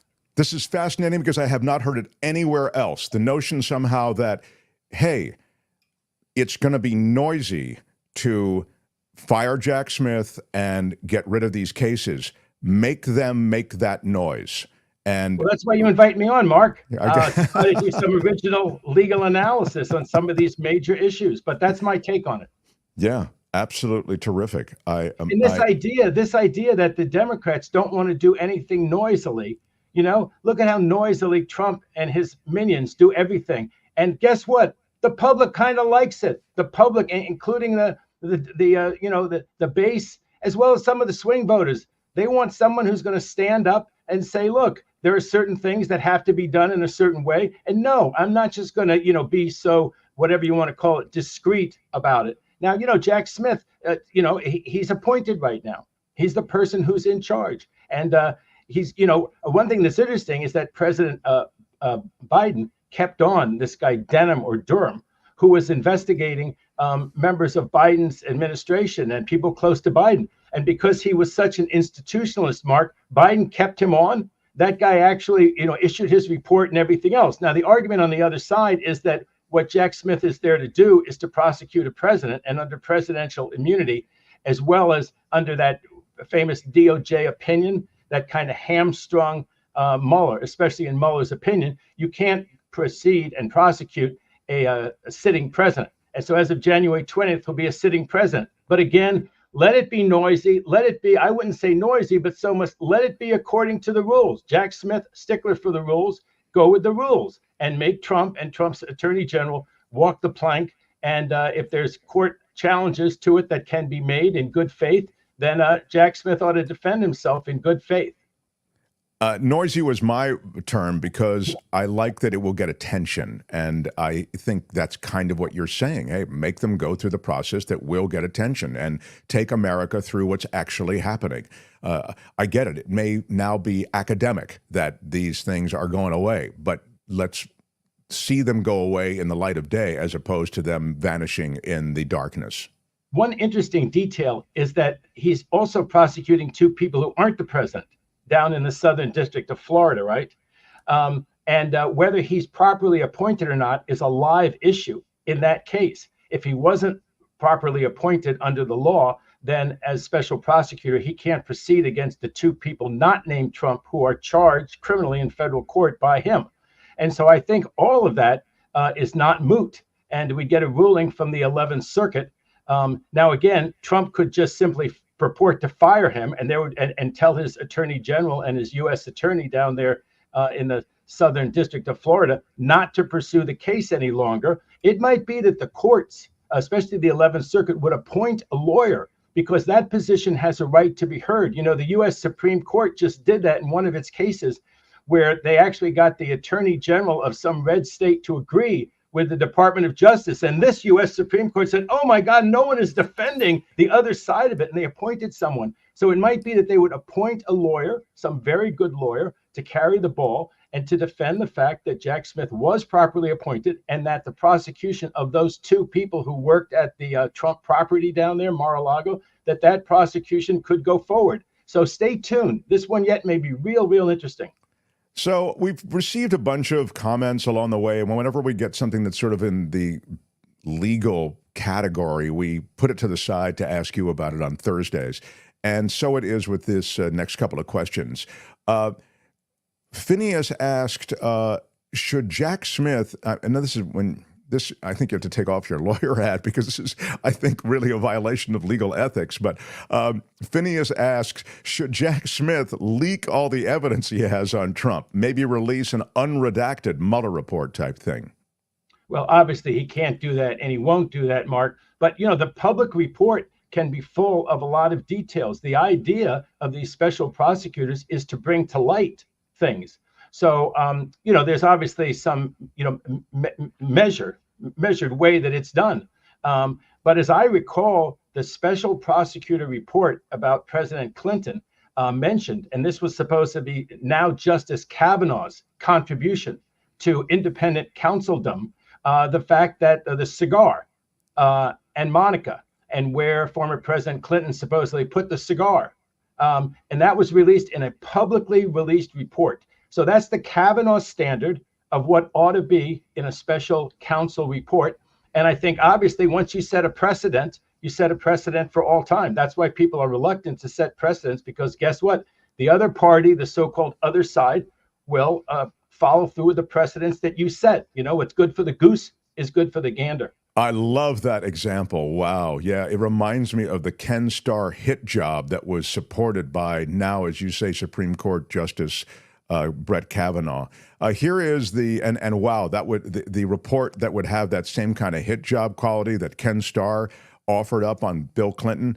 It would be damning. Again, with Trump, nothing sticks to him, but nonetheless, it would be revealing, I'm sure. So this is another one from our audience.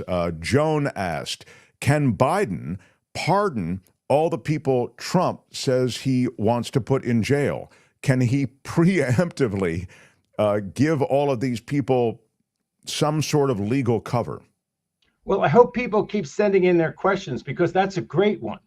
It's a provocative and great question, because President Ford gave former President Nixon a preemptive pardon. Nixon was not indicted for anything. He hadn't been placed under arrest or released by a court or anything. And it was a very broadly worded preemptive pardon. I think the better part of valor, and I know that people think this isn't Biden's style, but maybe in the last 2 months, he should develop this style. When your opponent says something, believe him. When Trump says something, believe his words. So certainly Biden has the power in these next 2 months to craft pardons that are specific to Trump's statements. So you mentioned the fact that he said that Liz Cheney ought to be pardoned for treason. He ought to be prosecuted. Yeah. What did I say? Sorry. Pardoned. Yeah, you said. Oh, pardoned. I'm sorry. Okay. That she should be prosecuted for treason. He's made very specific comments of who should be arrested for what. This Judge Enderon, who presided over the state case, where a very large verdict was returned against him, hundreds of millions of dollars. And that is a total violation of the rule of law, of what we believe in this country, to go around and not because you have appellate issues, but because you don't like the judge to say that they ought to be arrested and prosecuted. So number one, President Biden has the power to do it. And number two, I think that he should follow the example that Ford followed regarding Nixon. And he should give all of those people pardons that should be broadly worded and that should encompass what Trump himself has said that he would prosecute those people for, because they shouldn't have that sword of Damocles hanging over their head. There's just no reason for it. Now, one of the ways Ford was quite popular when he issued the pardon, about 70% popularity. He might have gone down anyway. He went down to about 50%, and he ultimately lost to Jimmy Carter in 1976. And a lot of people attributed that to the pardon that Ford had entered. Remember this, Biden's not running for any office anytime in the future. So even if it were politically unpopular with some people, that really shouldn't give him that much pause, especially because, Mark, I think it's needed. Some of those people would have a hell of a time defending themselves. Now, he shouldn't pardon himself. And I certainly don't think that he needs to pardon Kamala Harris. But some of the people below that, some of the people you mentioned on your list, and maybe to include Milley and other people, because at the very least, Trump could bankrupt them, putting them through legal proceedings. It's so expensive, and to defend yourself against the Department of Justice. And once the Department of Justice gets going, they stick to these cases like a dog with a bone. Even sometimes when you present exculpatory evidence, you present other things, it becomes just, they're very, very invested in it. And especially with Trump in office and with Trump's attorney general, God knows who that's going to be, they might really not let go of some of those people. And as I say, Trump has specifically said that he's going to arrest or prosecute these people for X and Y. So I think he should write a pardon. Now, here's the interesting thing. The way that Ford defended himself, especially after he left office, was that he said by accepting the pardon, Nixon implicitly accepted that he'd done something wrong. And he quoted a 100-year-old Supreme Court case. If I were one of those people, I would take the pardon. And when anybody said to me, well, that's almost like saying you did it. Why did you accept the pardon? I accepted the pardon because Trump gave a speech where he said he was going to do X and Y to me, and I was given a pardon for X and Y. They're as frivolous as the day is long, but I was relieved of having to pay hundreds and hundreds of thousands of dollars for a lawyer. Last thing on that is that it hasn't gone to the U.S. Supreme Court. It wasn't tested, right? And no one, Nixon got the pardon. The electorate was upset. Jimmy Carter was elected, but it was never challenged in the courts. Presumably, somebody, let's say it's Letitia James, that New York Attorney General, who doesn't seem to be worthy of prosecution for anything, but she's been repeatedly threatened with prosecution by Trump. Let's assume he prosecutes her anyway. Let's assume that he goes and tries to prosecute Fani Willis. Okay, you want to keep prosecuting me down in state court? I can't give myself a pardon or give the other people a pardon, but guess what? You prosecuted me, I'm prosecuting you. So he does it anyway. Fani Willis could walk into court with her pardon. And I think that it would absolutely be affirmed, including by this U.S. Supreme Court, because they've allowed these pardons, Mark, where there's just no recourse. It's just one of those plenary powers that a president has. And the very last thing, if you went back to the list of people that Trump pardoned, some of them were absolute lowlifes. Some of them have gotten in criminal trouble again since he gave them the pardon just about 4 years ago. And none of these people are lowlifes. These are really reputable, respectable people as you go up and down that list. The 51 intelligence officers whose opinion was that it was Russian disinformation. It looked like it could have been Russian disinformation, the Hunter Biden laptop. So I think he should issue the pardons, and I think that they should take the pardons. And I don't think that he'll probably do that. He will pardon Hunter Biden for sure. Yeah, you've always said that, and that appears to commute the sentence. Or commute the sentence. He's coming up for sentencing, Mark, and it may be that he'll look and see what the sentencing is. It'll be before January 20th. If President Biden can live with the sentence for his son. But if it's a matter of going to see his son in the penitentiary every weekend, I don't think he's going to allow his son to go to the penitentiary. I have a controversial follow-up, but I'm going to put it to the side for a second, but I will get to it. I just want to mention that he wants to go after all the members of the January 6th Select Committee, singling out Cheney in particular, of course, but he wants to go, he calls them political hacks and thugs, and he calls them people who should be tried for fraud and treason. And again, of course, Trump, of course, wants to come into power and pardon all the J6 people who have been convicted. Not all of them, but he said he would consider pardoning many of them. I think some of them will be a step too far, a bridge too far for him, because, you know, one thing that we're going to have is an incredibly vigorous media. The idea that, you know, there's no recourse. Kim and I were around on Pat Thurston's show commenting about 2 or 3 times a week on what Trump was doing back when he had the Senate and he had the House. It's still, you know, it's still up in the air, but it looks like he'll probably have the House. He'll have the trifecta. He had the trifecta in those years, and the media was very active, and the media will still be very active. And every time he does something outrageous, it'll be front page news.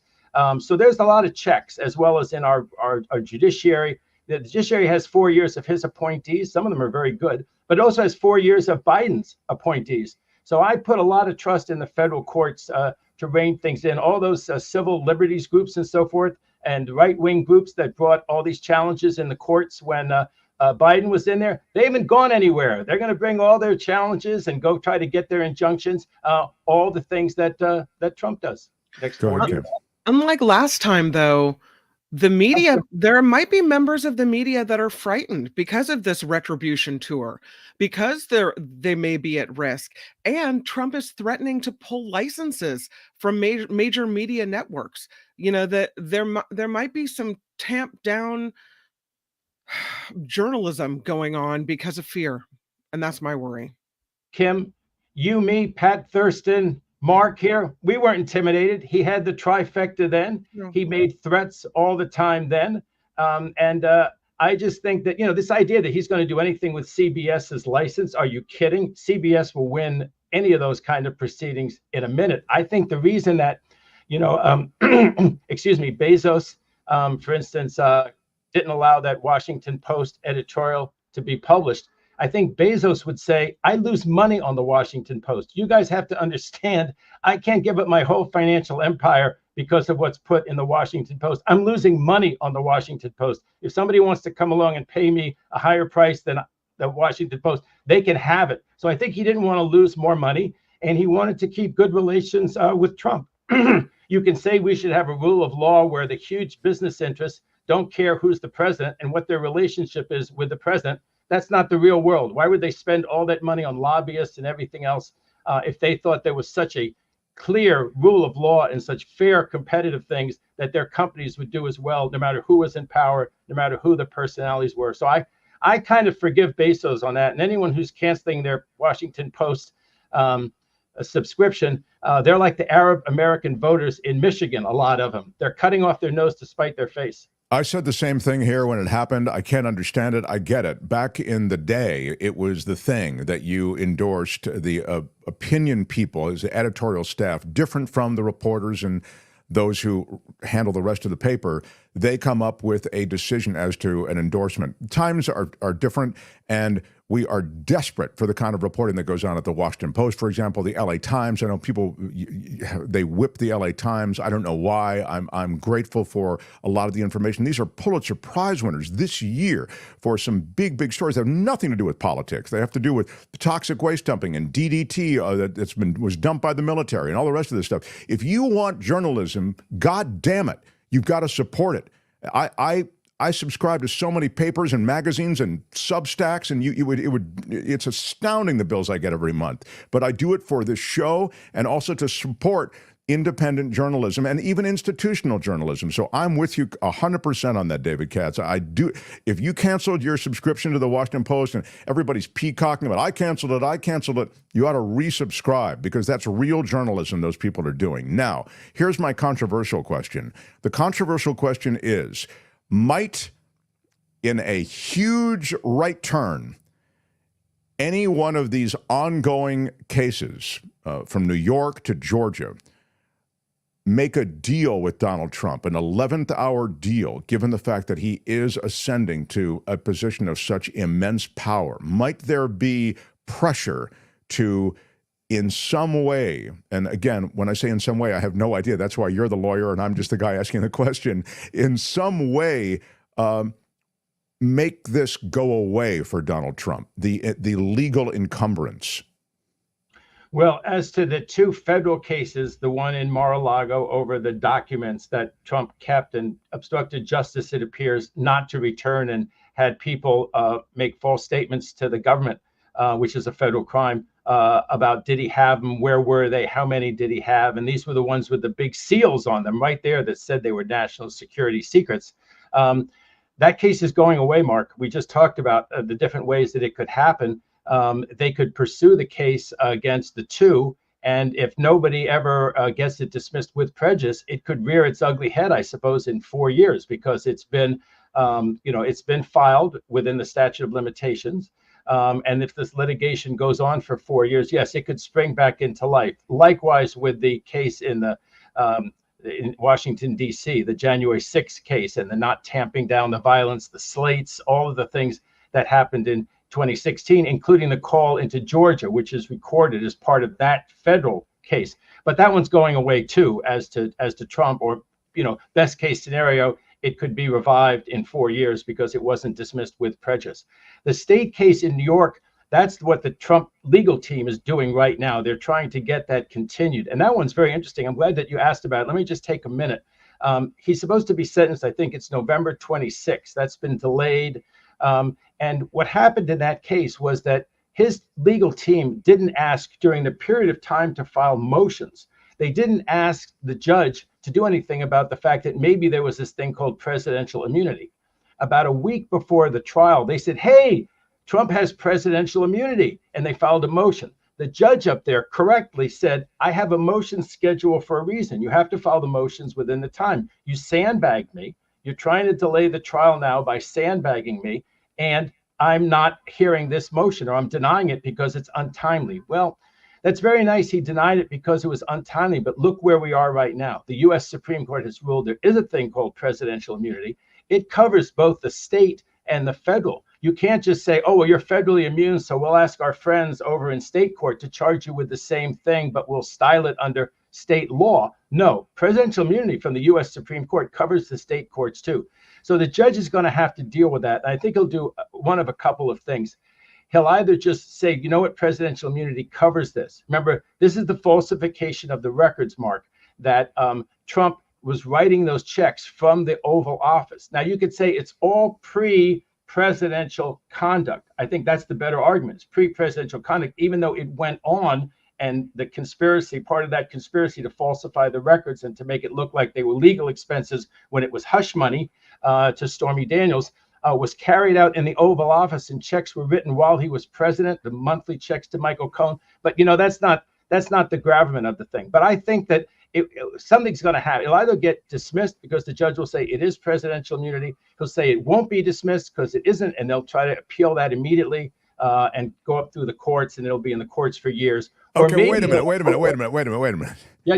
It either will or it won't. I mean, okay, I get it. It'll either will or it won't. But I was really into your narrative there, that you feel like these negotiations, if I can call them that, they're going on right now between Trump lawyers and the court to somehow press this case.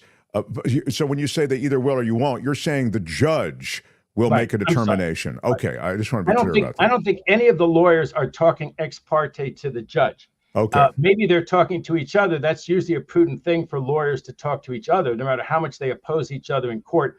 You want to have a conversation or exchange of letters to see what people's positions are.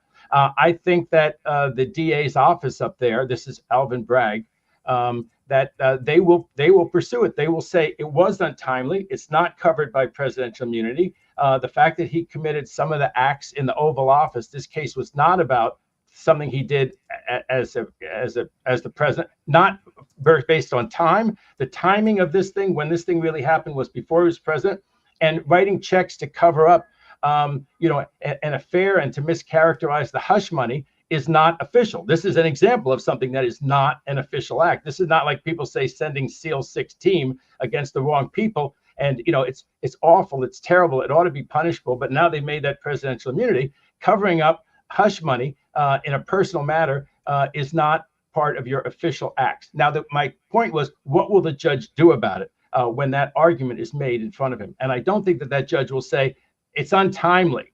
It's just the circumstances have changed. The U.S. Supreme Court has ruled. Then it was a prospective thing when he denied it as untimely. Now the U.S. Supreme Court has actually ruled, Mark. And so you've got that. They'll have some reason why it was untimely. They were bringing other motions. But now here we are. You should not impose a sentence because this case is covered by presidential immunity. He's immune from being sentenced today, Your Honor. Don't sentence him. If he doesn't sentence him, then maybe the DA can appeal that. The DA probably will appeal that. And if he does sentence him, Trump, will appeal that. The other things that he could do is to just go ahead and say, I'm denying the motion. I'm sentencing you today. Here's what the sentence is.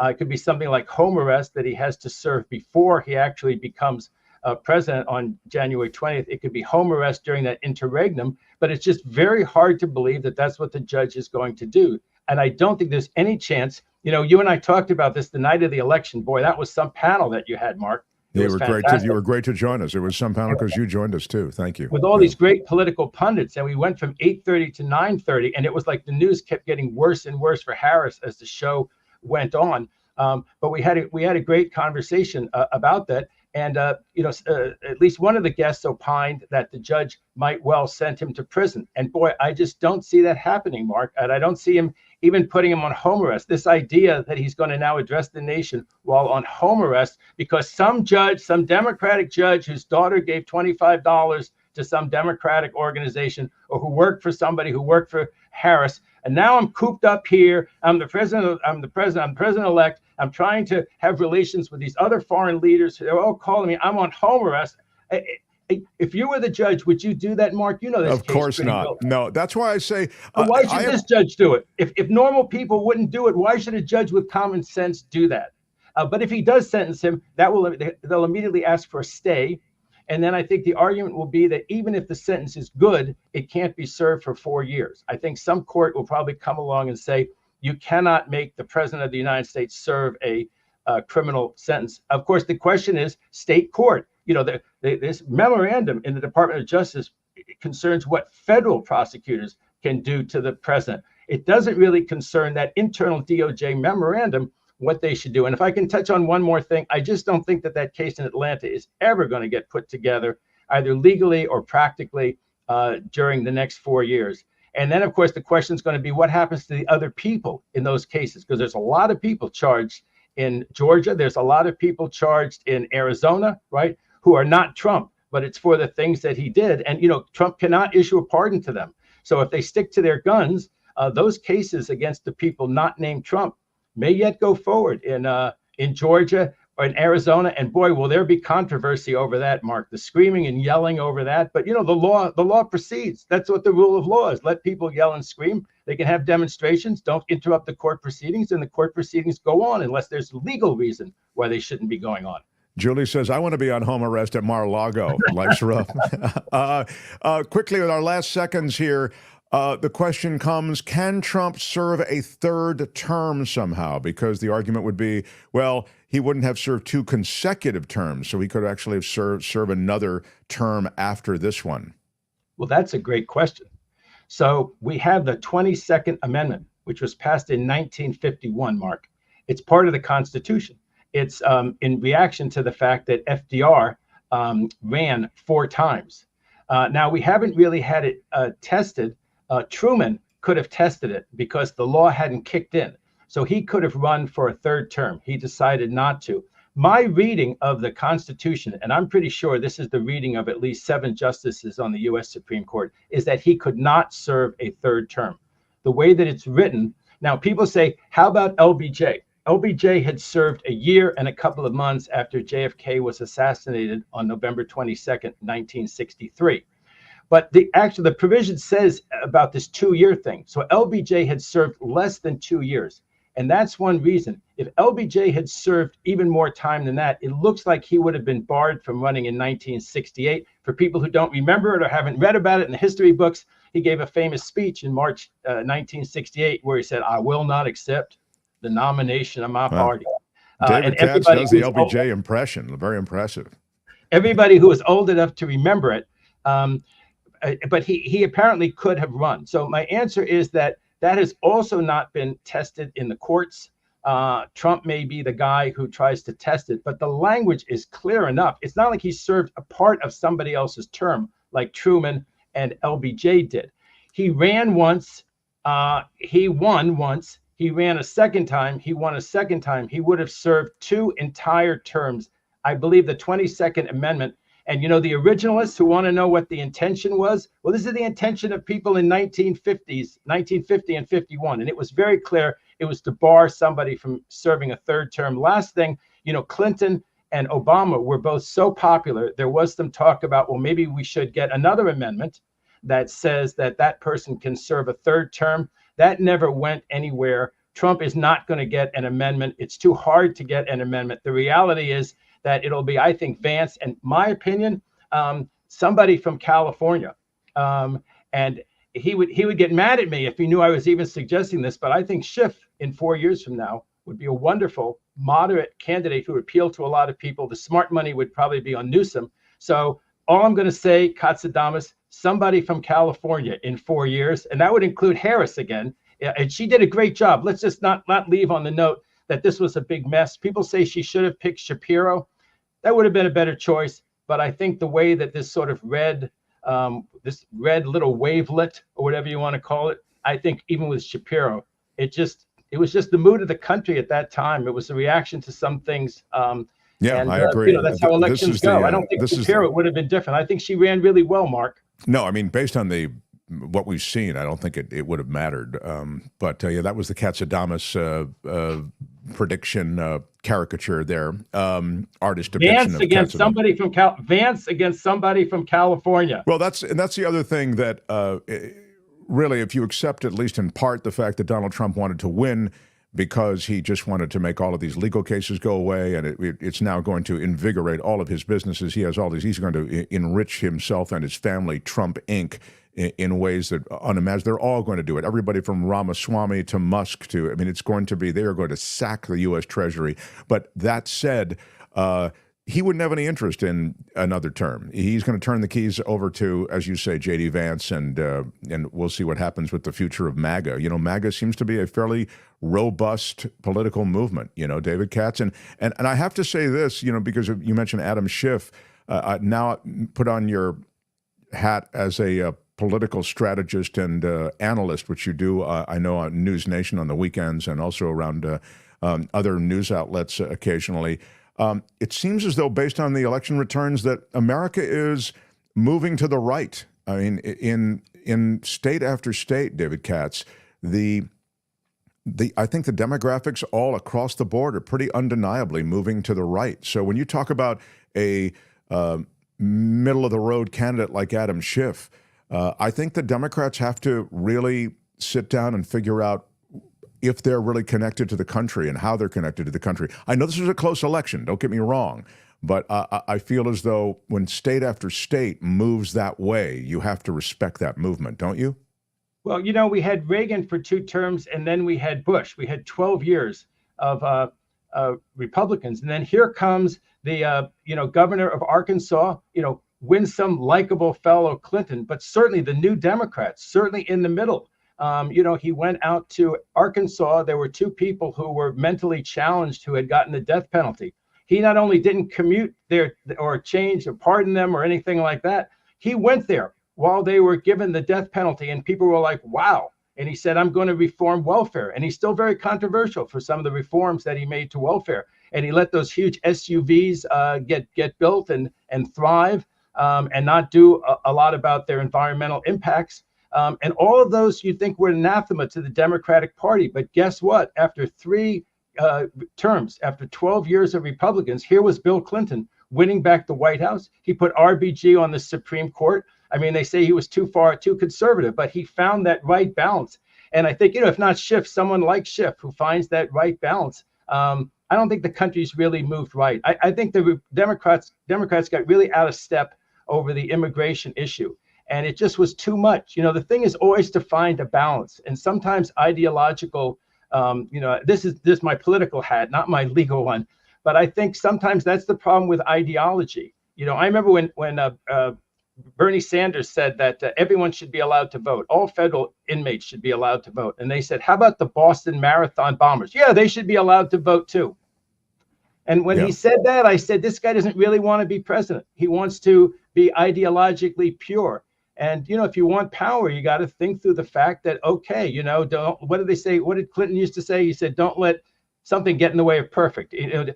Don't let purity be the enemy of the good. Right, exactly. Yeah, so that's I'm very optimistic. I'm very optimistic about the next elections. Well, the good news is you can hold our hand for the next 4 years and hopefully maintain that optimism. Let's hope we win the House. Let's hope we win the House. Boy, I tell you, it's close. It doesn't look great right now, but it does not. They say it's still up in the air. Yeah. Well, we'll check in with you next week. By then we should know, and appreciate all of the ways in which you've offered some real scholarly takes on so many things that are going on legally and politically. It was really great to have you in that mix of people on election night. It was an elevated conversation, and we have such great minds and such great talkers there. I didn't know how we were going to get it all in, but we did, and you were really a big part of it. So thank you so much, David. Well, Katz. It was a wonderful show, and your producer really helped, as well as Kim. It was really well put together, and I think it's available, so people should watch. Check David it out. K. Johnston was on. Anthony Davis, Rothman, all the heavy hitters were there. Gil Gross, and you invited me too, and I was there too. Democrats will have to dial back the woke stuff. Yeah, I see that. Okay, good stuff. David Katz, thank you. My pleasure. Bye, David. The Mark Thompson Show. Yeah, I am looking at the show and seeing what we can do.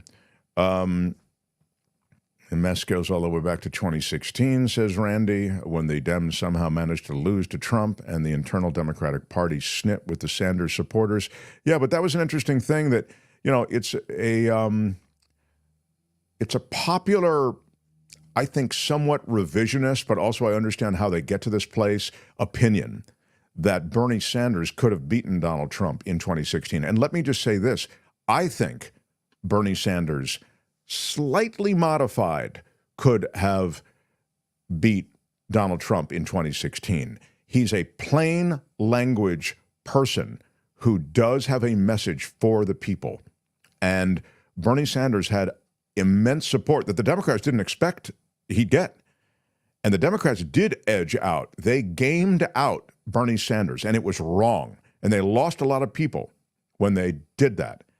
And Bernie Sanders is the type of politician who will excel in this media environment. And Trump is that kind of politician too. The difference between the two is that one is just pulling it out of his butt and just saying stuff, but he knows what to pull out because he knows what'll play in the room. Mm-hmm. He plays on people's frustrations. It's a populism. It's really not super hard, but you have to be able to sell it.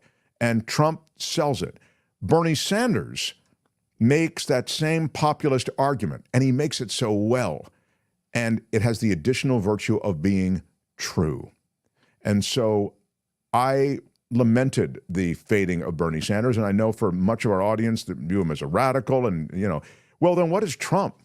Trump is a radical, right? And you kind of figure when you go to the voting booth, well, he's not going to get all this stuff through, and that's kind of the arithmetic that one could do on Bernie Sanders, too.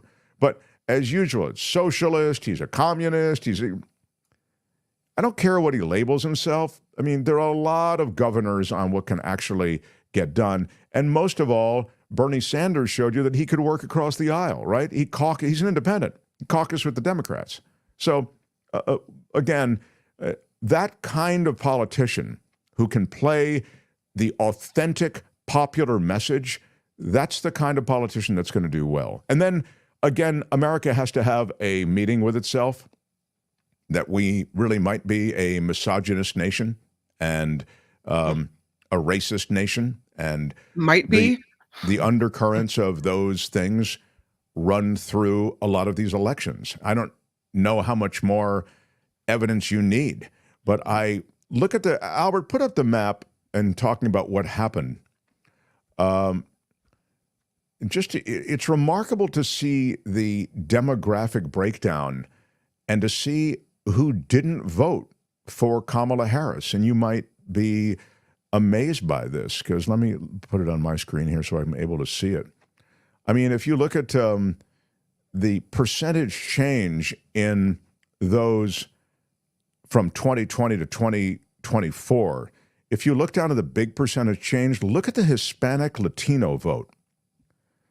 13 points more for Donald Trump. It's amazing.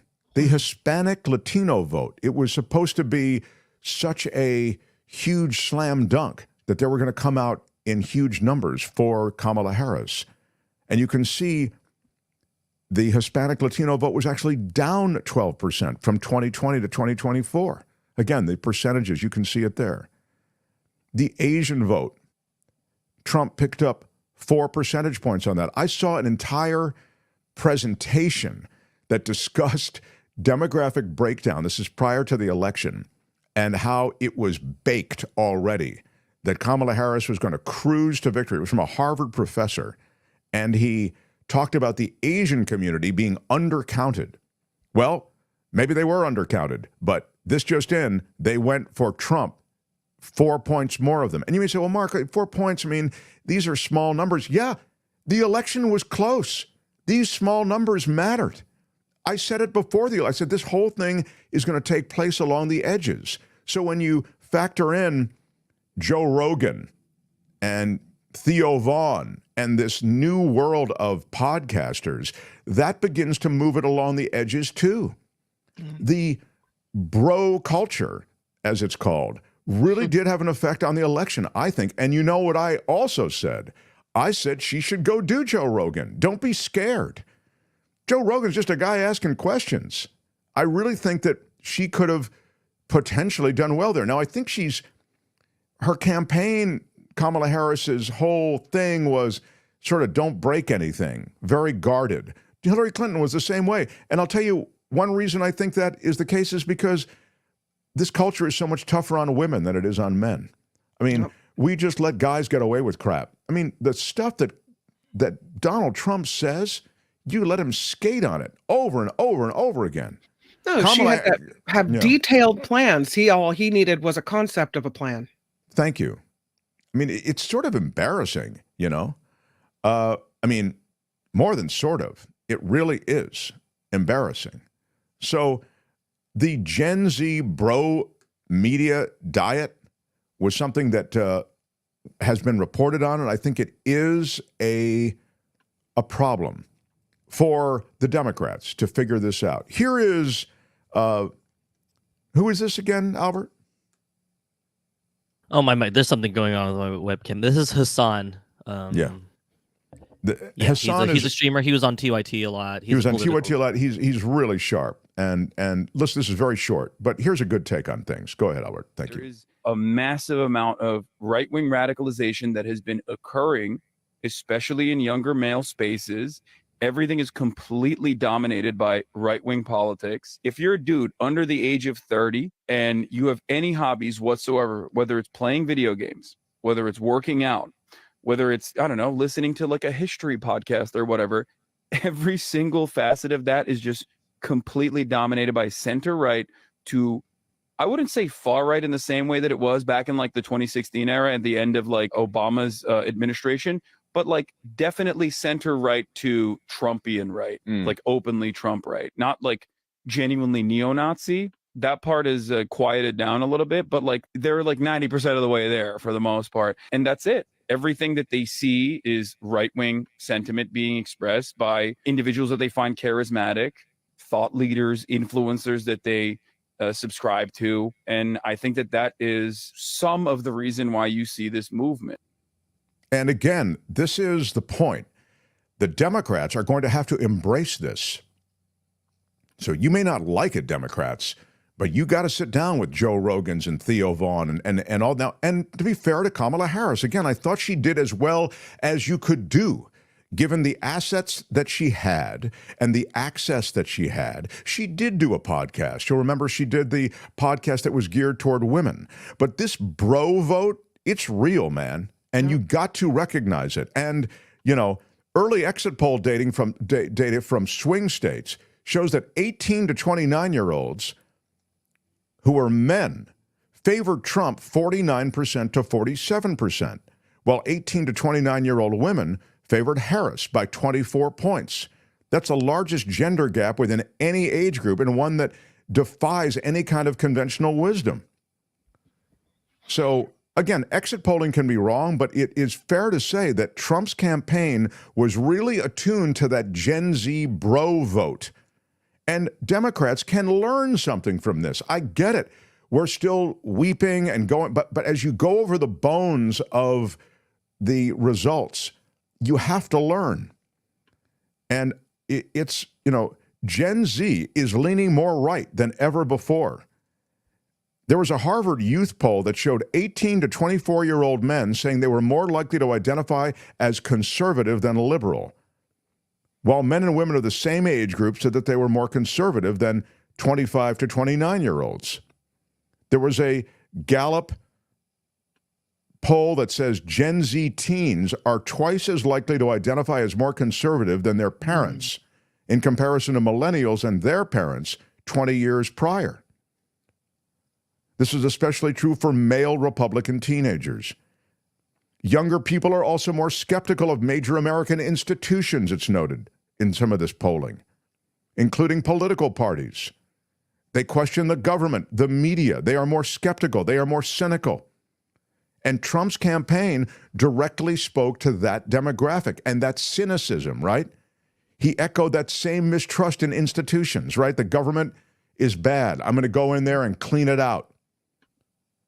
And then he stopped at every podcast, it seemed, to articulate that message. Twitch, YouTube, TikTok. These are all things that the Gen Z bros watch. And you may say, oh, it's all stupid, the Gen Z. No, it's not. It's where people are getting information and making decisions. That's right. Trump sits down for 3 hours with Joe Rogan. Elon Musk sits down for 2 hours, twice, with Joe Rogan. And it's just lie after lie after lie and case after case after case. And they make the case credibly because it's a what? Not a commercial, a conversation. Mm-hmm. And in conversation, you can make points and also make impressions. You get a sense of somebody through conversation. That's why I really feel as though Kamala Harris should have sat down with Joe Rogan. But I have to say, it wouldn't have mattered. Okay, it wouldn't have mattered. But there's a big difference between it wouldn't have won the down. election. It would have mattered, but not won the election. Go ahead, Kim. There's a big difference between doing an interview with 60 Minutes or doing an interview with a news outlet and doing an interview with Joe Rogan. Regardless of the time of the interview, whether it's 3 hours or 20 minutes, reporters are going to hold you to account. If you say something bogus, they're going to say, wait a minute. And Joe Rogan didn't really do that. He maybe hemmed and hawed a little bit about January 6th. That was it. So that's 3 hours of unchecked lies where people go to get their news. To me, you've just made an argument for why Kamala Harris shouldn't be at all frightened of sitting down with Joe Rogan. He's not going to check you. I would have said, did you see what he did with Trump? He just let him go. Yeah. He's going to do the same thing with you. He's going to hit you on immigration on the border. Okay, he's going to really hit you on that. And he's going to say, well, weren't you the immigration czar? And then, you'll be able to explain that, explain the limitations of your office, explain the situation. And in explaining it in more than a 30-second or 60-second spot, you'll be able to actually draw out a reasonable explanation for what's happening and the limitations that you had on you. I really feel as though, again, I'm not really making the argument solely for Kamala Harris and what she should have done. I'm making the argument to you Democrats that if you want to be relevant, you have to play in that arena and on those platforms like this one. Now, it may be other shows that have massive audiences more than we do, but if you want to be part of that conversation and have people change their impressions of you, I think you have to go on those shows. And the last thing I would say is, I'd like somebody to go on those shows who's from the institution of government to explain that government isn't all bad. A lot of what government does is critical. Again, regulating toxins in your water, in your food, in the air, in the soil. If you just want to turn businesses and the corporatocracy loose to do their own policing, you see what happens. It's too late. We just did that. It's done. So I think you still need you need to make an argument now for the return to the real FDA, the real CDC, the real USDA, the real EPA. I mean, these aren't just initials. These are true governors on what could be a society that runs amok, again, from the standpoint of the environment. Let's just talk environment. It's scary. So as a plundering of the environment continues on federal lands, on private lands, in the air we all breathe, in the water we all drink, I look to government as the only place where maybe there could be some safeguards. So I hope those arguments are made. Love how you keep us grounded and connected. Linda, you are so lovely. Thank you. I'm going to give you a ding because I adore you for saying that. Sometimes I think I'm just, barking at the wind. But and I blame Kim mostly for Kim. How are you? That feeling. Yeah, I blame you. Well, maybe it's my fault. Come to think of it. All right. James Dorn says, "How on earth do we think it's unfair that the felons can't vote, yet we just elected one?" I've made this point too, James. It's so funny. We say you're not allowed to vote if you're a felon, but you're allowed to be president of the United States. It's absolutely insane. I mean, that's not fake. That's real. It's truly crazy. But it's the way it is. I've never seen anything like it. Yeah, Wes is always supportive, one of our OGs. Thank you for a $5 super sticker. Big shout out to you, Wes. Big shout out. John with a $9.99. How about a $10 super sticker from John Young? What's up? Big shout out, John. Big shout out. JY. And Elise Inzarillo. I love it. Whimsical coffee drinking. Elise really likes that whimsical coffee drinking music, and she's given us a $15 super chat so we will both drink at the same time as we.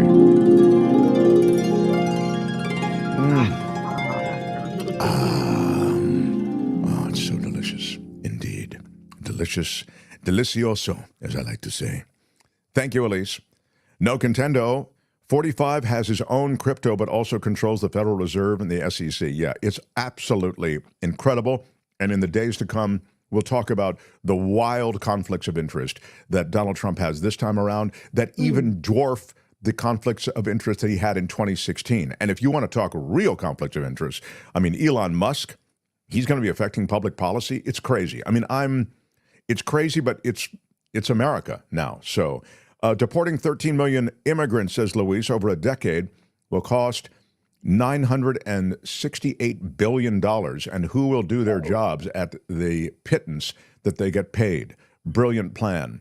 Yeah, well, as I've said, thank you, Luis, for that. He's not going to do it. It's impossible logistically. I've talked over and over, and I'm sure I'll say it again, the ways in which you'd have to reinvent the way people are deported. You'd have to reinvent the way ICE would go into these communities where people live. You'd have to allow the military to be part of it. It's absurd. Not to mention the expense is overwhelmingly difficult. And these guys, they can't plan a kid's birthday party well, okay? So, I mean, the idea somehow that they're going to deport 10 million illegals, sorry, it just ain't going to happen. The way people find their way into the system and are deported typically is because they've run afoul of the law, okay? So then they're in the legal system, and that's how they end up getting deported. Trump is just, he just blurts this crap out about, I'm going to deport everybody, 10 million people, they're here, they're murdering, again, it's a cartoonish version of a real problem. I'm not saying it's not a real problem, but Trump's solution is cartoonish as well. So I think it's unrealistic. Peter Newton says, people thought he wasn't talking about them. Latino men thought someone else would be deported. Laborers in southwestern Pennsylvania just found out no bonuses as their company's preparing to guard against tariffs. Yeah, wow. I mean, that's wild, Peter. Thank you. I think Peter lives in Arizona, too. Always appreciate people across the country weighing in on things. The economic realities of what's going to happen are going to hit hard, and the cultural realities are going to hit hard. But people attach hope to a guy who seems like a change maker. Again, I would suggest that it's also obvious, but when you have grievances, maybe you like a guy who's just really as angry as you are. So, and so it is with Donald Trump. Coming this spring in millions of homes, where's Abuelita? Oh, my God. That's really dark. What? Yeah, where's Grandma? Trump, she's been shipped back to Mexico. MAGA. But she is a naturalized citizen, and we are from Panama. Trump says, oops, it was Crooked Joe's fault. Yeah, exactly. Well, they were pretty aggressive about deporting people the first time, but they're going to make this look like the last time was Mr. Rogers' Neighborhood. You are all so histrionic. Everything's going to be beautiful. Love your favorite con-in-chief. Thank you, Luis. Thank you, everybody. No contendo. Bolsonaro had a few rivals locked up in Brazil. Yeah, that's right. That's so true. No contendo. Remove books, control media, but Dems indoctrinating. Exactly. What is the weird disconnect on that? Carrie Bentley. What up, Carrie Bentley?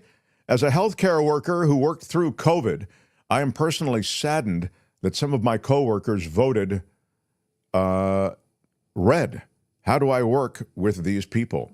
Here's the thing. There are a lot of people who voted for Trump for so many different reasons.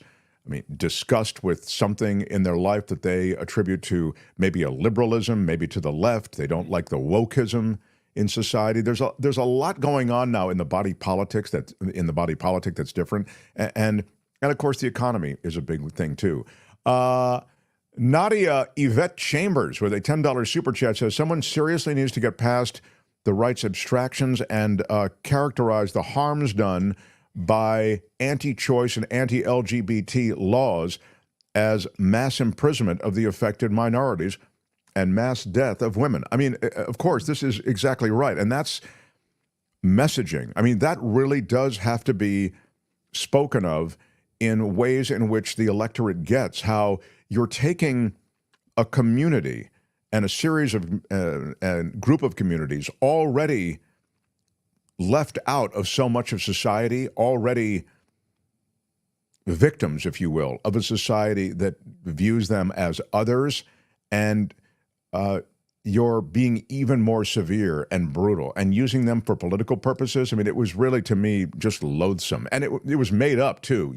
Your kids are going to go to school as a boy and come home as a girl, or what. I mean, it was just, it was absurd. But what it does is it leads to that absurdity, real life problems for those people who are legitimately involved in questions about sexuality and the very difficult issues that are associated with that. So I couldn't agree more. And that's the true lib in me. I don't understand why in this culture, in a wealthy culture, in a wealthy country, we can't extend to everyone. I really don't understand that. And we I think, owe it to everyone to try to lift everyone up. And in so doing, the country only gets stronger, But, we found out, I think, in many ways that we're not quite as